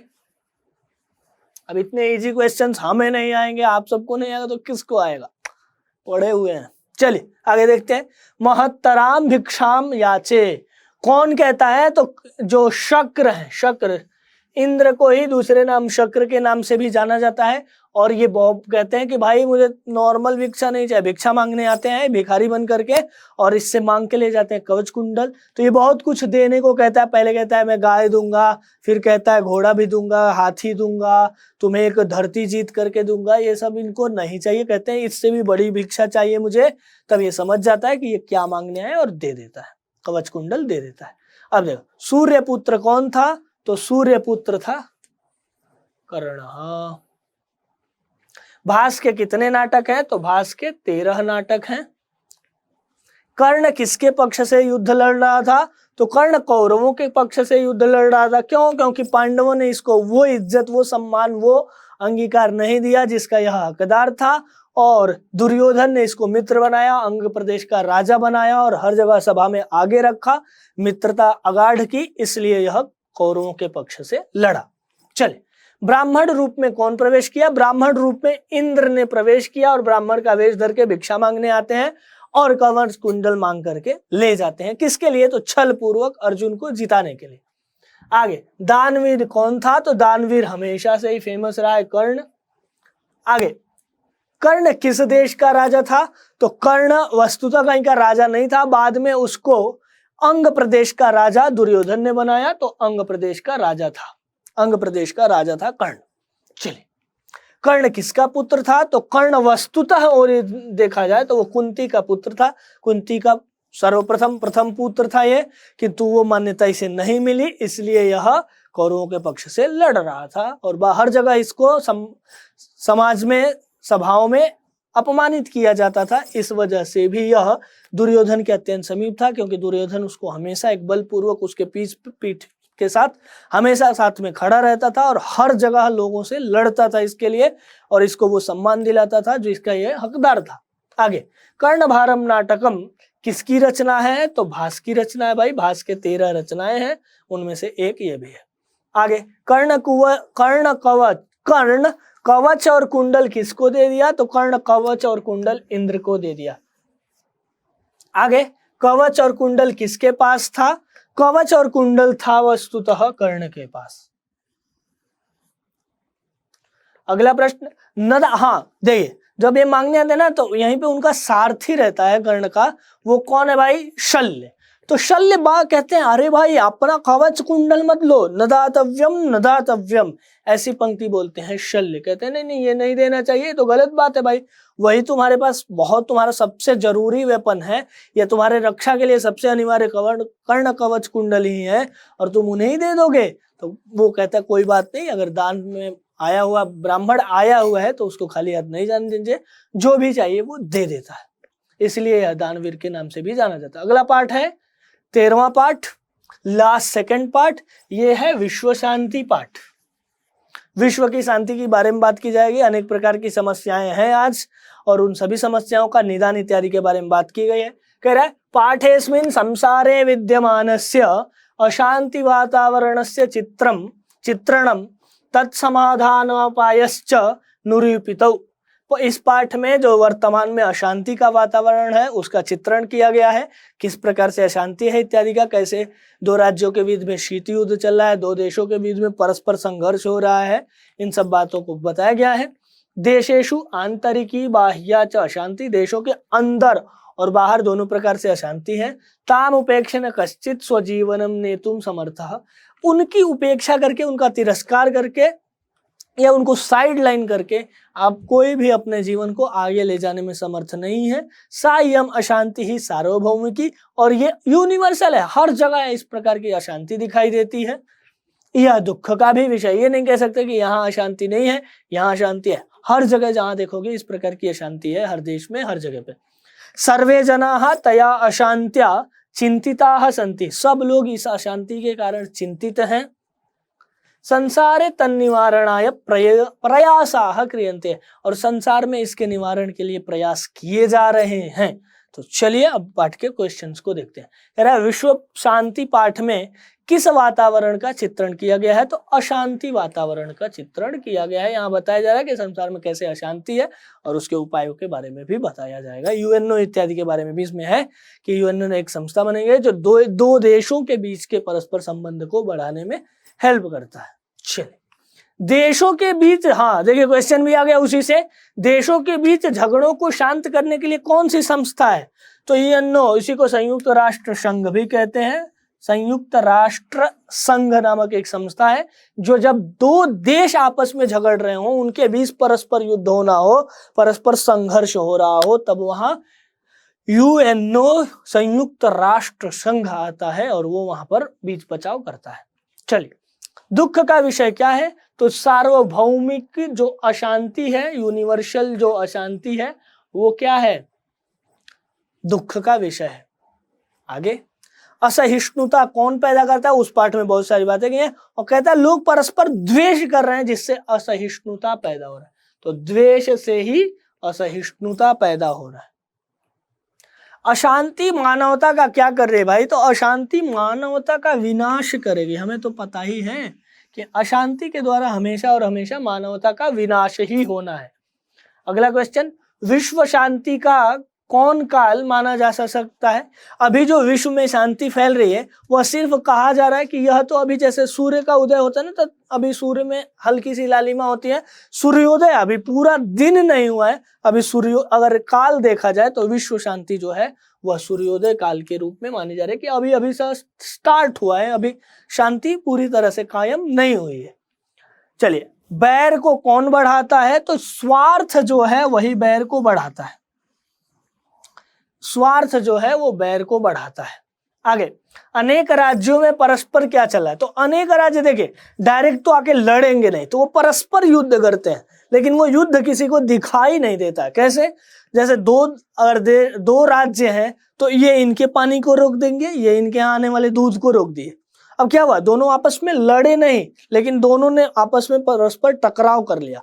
और बिना कहे बिना युद्धों के जब टकराव होता है तो वो कैसा टकराव है? वो भी एक युद्ध है, और उस युद्ध को शीत युद्ध के नाम से जाना जाता है। तो अनेक राज्यों में परस्पर शीत युद्ध चलता है। भारत में भी बहुत सारे राज्यों में ऐसी समस्याएं दिखाई देती है, बड़े स्तर पे दिखाई नहीं दे पाती, किंतु रहती हैं समस्याएं। हर राज्यों में थोड़ी बहुत समस्याएं, आपस में मिसअंडरस्टैंडिंग होते रहते हैं। कहीं पानी को लेकर के है, तो कहीं जमीन को लेकर के है, तो कहीं किसी चीज को लेकर के है।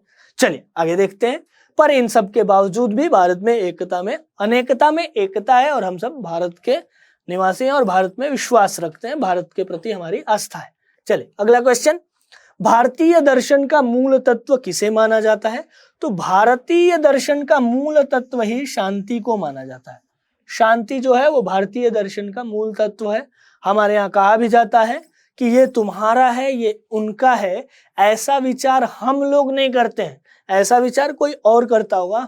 हमारा तो यही विचार है कि यह पूरी वसुधा, ये पूरा धरती, पूरी पृथ्वी ही हमारा क्या है? घर है। अयम निजः, यह मेरा है। अयम परः इति गणना लघुचेतसाम, छोटे दिल वाले जो लोग होते हैं उनका यह होता है कि ये तुम्हारा है और ये मेरा है। हम सबका क्या है? तो हम लोगों के लिए तू वसुधैव कुटुंबकम, हम सभी के लिए वसुधा ही क्या है? कुटुंब है, घर है, परिवार के जैसा है। पूरी पृथ्वी ही हमारे लिए परिवार है। वही उदार चरित्र वाले क्या मानते हैं? देखिए वही उसी से प्रश्न भी आ गया। तो उदार चरित्र वाले मानते हैं वसुधैव कुटुंबकम। अयम निजः परो वेति गणना लघुचेतसाम उदार चरितानांतु, उदार चरित्र वाले जो होते हैं, उदार हृदय वाले जो लोग होते हैं, उनके लिए वसुधैव कुटुंबकम, वसुधा एव कुटुंबक, पूरी पृथ्वी ही क्या है? कुटुंब है, परिवार है। चलिए अगला पाठ आ गया शास्त्रकारः, और यह पाठ आप सभी के लिए बहुत ही उपयोगी है, बहुत ही महत्वपूर्ण है। इससे आप संस्कृत की वैज्ञानिकता जान सकते हैं, इससे आपके संस्कृत के महत्व को जान सकते हैं, और साथ ही साथ इससे प्रश्न भी अच्छे खासे पूछे जाएंगे आपके पेपर में। चलिए शास्त्रकारः कह रहा है, भारतवर्षे शास्त्राणाम महती परंपरा श्रूयते, भारतवर्ष में शास्त्रों का महान परंपरा सुनाई देता है। शास्त्राणि प्रमाणभूतानि, और जो शास्त्र हैं वो प्रमाणभूत हैं, प्रामाणिक होते हैं। प्रमाणभूतानि समस्त ज्ञानस्य स्रोतस्वरूपाणि सन्ति, और ये प्रमाण है और सभी प्रकार के ज्ञानों के स्रोत हैं, सोर्स माने जाते हैं शास्त्र। अस्मिन् पाठे प्रमुख शास्त्राणाम निर्देश पूर्वकम, इस पाठ में प्रमुख शास्त्रों का निर्देश करते हुए क्या बताया गया है? तत्प्रवर्तकानांच निरूपणम विद्यते, और उनके प्रवर्तकों का भी निरूपण किया गया है। बोला है मनोरंजनाय पाठेस्मिन् प्रश्नोत्तर शैली आसादिता, मनोरंजन के लिए इस पाठ में प्रश्नोत्तर की शैली ली गई है। प्रश्नोत्तर मीन्स क्या? क्वेश्चन आंसर की शैली को अपनाया गया है। पाठ का बेसिकली यही है कि एक टीचर क्लास में आते हैं, सारे बच्चे खड़े होते हैं, उनका अभिवादन करते हैं, उसके बाद बच्चे पूछने लगते हैं सर ये इनके प्रवर्तक कौन है, इनके प्रवर्तक। तो प्रश्नोत्तर शैली होती है, तो बेसिकली इंटरेस्ट पाठ में बढ़ा रहता है। एक लंबी चौड़ी कहानी बता करके आपको इसका वर्णन किया जाता है तो आप बोर हो जाते हैं, किंतु क्वेश्चन आंसर के द्वारा यह मनोरंजन रूप में है और पढ़ने में भी इंटरेस्टिंग है। चलिए तो प्रश्नों को देखते हैं भाई। कह रहा है भारतवर्ष में किसकी महती परंपरा सुनी जाती है? तो भारतवर्ष में शास्त्र की महती परंपरा सुनी जाती है। भारतवर्ष में शास्त्र की बहुत बड़ी परंपरा सुनी जाती है। अगला प्रश्न है किसके 6 अंग हैं? ये जो वेद है ना, वेद के 6 अंग है जिन्हें वेदांग के नाम से जाना जाता है। शिक्षा, व्याकरण, छंद, ज्योतिष, निरुक्त और कल्प, ये 6 अंग हैं वेद के। ठीक है। छात्र किसका अभिवादन करते हैं? तो वही अभी बता रहा था पाठ में कि जब टीचर क्लास में एंटर करते हैं तो छात्र खड़े होकर के शिक्षक का अभिवादन करते हैं। जो बच्चे थे स्टूडेंट्स क्लास के, वो शिक्षक का अभिवादन करते हैं। अगला प्रश्न है, शास्त्रकाराः पाठ किस शैली में है? इस किस टाइप से है, किस प्रकार से इसका निरूपण है? तो यह प्रश्नोत्तर शैली में। प्रश्न भी है, उत्तर भी है। कभी टीचर प्रश्न का उत्तर देते हैं, कभी टीचर बच्चों से प्रश्न पूछते हैं, बच्चे उत्तर देते हैं। इस प्रकार से यह पाठ पूरा एंगेजिंग है, लोग इसमें इंटरेस्ट बनाए रखते हैं और अंत तक पाठ बहुत ही ज्यादा ज्ञान दे करके समाप्त होता है। चलिए, किसका व्याकरण प्रसिद्ध है? तो उसी में बताया गया है कि पाणिनि का जो व्याकरण है वो बहुत ही प्रसिद्ध है। यहाँ थोड़ा सा ये है, ऐसे आप जानिएगा, पाणिनि ऐसे लिखा जाता है, पाणिनि, पाणिनि। तो पाणिनि का जो व्याकरण है वो आज प्रसिद्ध है। हम जिस व्याकरण, संस्कृत व्याकरण को पढ़ते हैं, वह वस्तुतः संस्कृत व्याकरण, पाणिनि का जो व्याकरण है वही प्रसिद्ध है। चलिए अगला क्वेश्चन है, ज्ञान का शासक कौन है? तो ज्ञान का शासक है शास्त्र। ज्ञान का शासक है शास्त्र। अगले क्वेश्चन को देखते हैं, मनुष्य को कर्तव्य और अकर्तव्य का बोध कौन कराता है? मनुष्य को कर्तव्य और अकर्तव्य का बोध कौन कराता है? तो शास्त्र ही जो है वो मनुष्य को कर्तव्य और अकर्तव्य का बोध कराता है। क्या करना चाहिए, क्या नहीं करना चाहिए, सब कुछ शास्त्रों के द्वारा निरूपित है, तो वही बताता है। तो मनुष्य को कर्तव्य बोध शास्त्र कराता है। चलिए अगला क्वेश्चन देखते हैं, उच्चारण क्रिया का बोध कौन कराता है? उच्चारण क्रिया का बोध बेसिकली आपके शिक्षा में दिया गया है। शिक्षा जो है वो वेदांग माना जाता है। और वेदांग क्या है? तो वेद एक पुरुष है और उसके कई सारे अंग होंगे। तो शिक्षा, तो इसको घ्राण माना गया है। घ्राण मीन्स नासिका माना जाता है, घ्राणेंद्रिय माना जाता है उस वेद पुरुष का। और शिक्षा में बताया गया है कि उच्चारण प्रक्रिया, किस वर्ण का कहां से उच्चारण करना चाहिए, इत्यादि बातों को बताया गया है। चलिए, निरुक्त के रचयिता कौन है? तो आचार्य यास्क जो है वो निरुक्त के रचयिता है। निरुक्त में है क्या? तो वेद जो है वो बहुत कुछ शब्द उसके डिफिकल्ट हैं, तो एक डिक्शनरी के रूप में बनाया गया है और उसकी व्याख्या निरुक्त में की गई है। चलिए अगला प्रश्न क्या है, ज्योतिष के रचयिता कौन है? तो ज्योतिष के रचयिता, देखिए व्यास जो है वो पुराणों के रचयिता है, पाणिनि जो है वो व्याकरण इनका फेमस है, यास्क जो है वो निरुक्त के हैं, अभी हमने देख लिया। तो बचा कौन? लगध। तो आचार्य जो लगध हैं वो ज्योतिष के रचयिता है। आगे है, सांख्य दर्शन के संस्थापक कौन है? तो सांख्य दर्शन के संस्थापक हैं कपिल मुनि ही। यह प्रथम दर्शन भी माना जाता है। दर्शन षट दर्शन है। कौन कौन से? 6 दर्शन है। देखिए दर्शन बेसिकली 2 प्रकार के होते हैं, आस्तिक दर्शन और नास्तिक दर्शन। तो जो 6 दर्शक हैं वो दर्शन है वो आस्तिक दर्शन है। 3 दर्शन जो है वो नास्तिक दर्शन है। तो नास्तिक दर्शन चारवाक दर्शन, जैन दर्शन और बौद्ध दर्शन, ये तीनों नास्तिक माने जाते हैं। आस्तिक 6 हैं। कौन कौन से? सांख्य, योग, सांख्य योग, न्याय, वैशेषिक,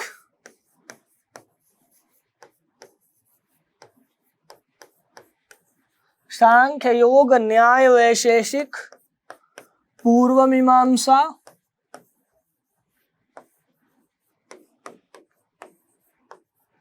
और उसके बाद आता है उत्तर मीमांसा।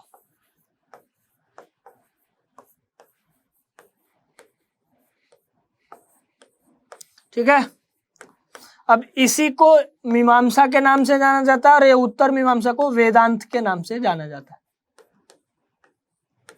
चलिए, तो सांख्य दर्शन के प्रवर्तक आचार्य हैं, संस्थापक हैं कपिल मुनि। अगला है योग दर्शन। तो योग दर्शन के जो आचार्य हैं वो पतंजलि हैं। इन्होंने लिखा है योग सूत्र।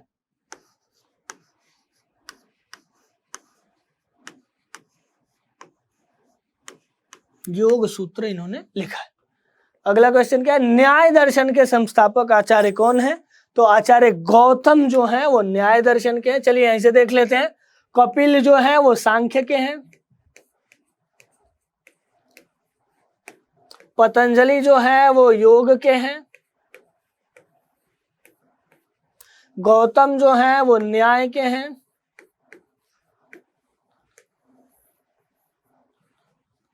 और कणाद जो है वो वैशेषिक के हैं। वैशेषिक दर्शन जो है उसके कणाद है। चलिए वही अब अगला क्वेश्चन ही आ गया, वैशेषिक दर्शन के संस्थापक कौन है? तो वैशेषिक दर्शन के संस्थापक यहाँ आपको ऑप्शंस में मैंने बताया था, कणाद है। चलिए अगले क्वेश्चन को देखते हैं। अगला क्वेश्चन है बृहत संहिता के रचनाकार कौन है? तो हमें पता ही है कि कपिल मुनि होंगे नहीं, इन्होंने सांख्य लिखा है, सांख्य। पतंजलि ने योग लिखा है, और इनका व्याकरण में भी भाष्य लिखा हुआ है, भाष्य। और वो भाष्य जो है वो व्याकरण के संबंधित भाष्य है, व्याकरण। वराह मिहिर ने क्या लिखा है? बृहत संहिता। और आर्यभट्टियम जो लिखा है वो आर्यभट्ट ने लिखा है। चलिए अगला क्वेश्चन, चरक संहिता क्या है? तो चरक संहिता वस्तुतः आयुर्वेद शास्त्र का एक ग्रंथ है जिसको चरक ने लिखा है। लेखक कौन है? चरक। इसी तरह सुश्रुत संहिता है, उसके लेखक कौन होंगे? सुश्रुत। चलिए इस प्रकार से हम देख लिए, आपके 14 पाठों को देख लिए हैं। आप लोग को अब करना क्या है? इस वीडियो को देखना है, वन शॉट रिवीजन करना है।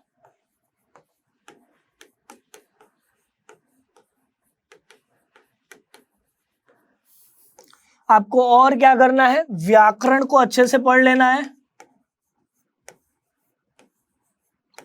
और इस वीडियो को थोड़ा सा स्पीड बढ़ा करके, आप लोग स्पीड बढ़ा के 1-2 बार और रिवाइज कीजिएगा, ठीक है। अंत दिन परीक्षा के समय आप क्या करेंगे? जब परीक्षा नजदीक होगी, जिस दिन आपके संस्कृत का पेपर होगा उससे 1-2 दिन पहले आप क्या करेंगे? सारे पाठों का एक बार सारांश पढ़ लेंगे, कैसे क्या हुआ है। तो कुल मिलाकर के आप इस वीडियो को देखिए, आपके किताब का टेंशन खत्म। व्याकरण चल ही रहा है, उसको आप देखते रहिए। और इस वीडियो को आप लोगों ने बनवाया है, आपके कहने पे बनाया गया है, तो आप जरूर इनको अपने दोस्तों के साथ शेयर कीजिए और उन्हें भी बताइए कि ये कैसे जरूरी है।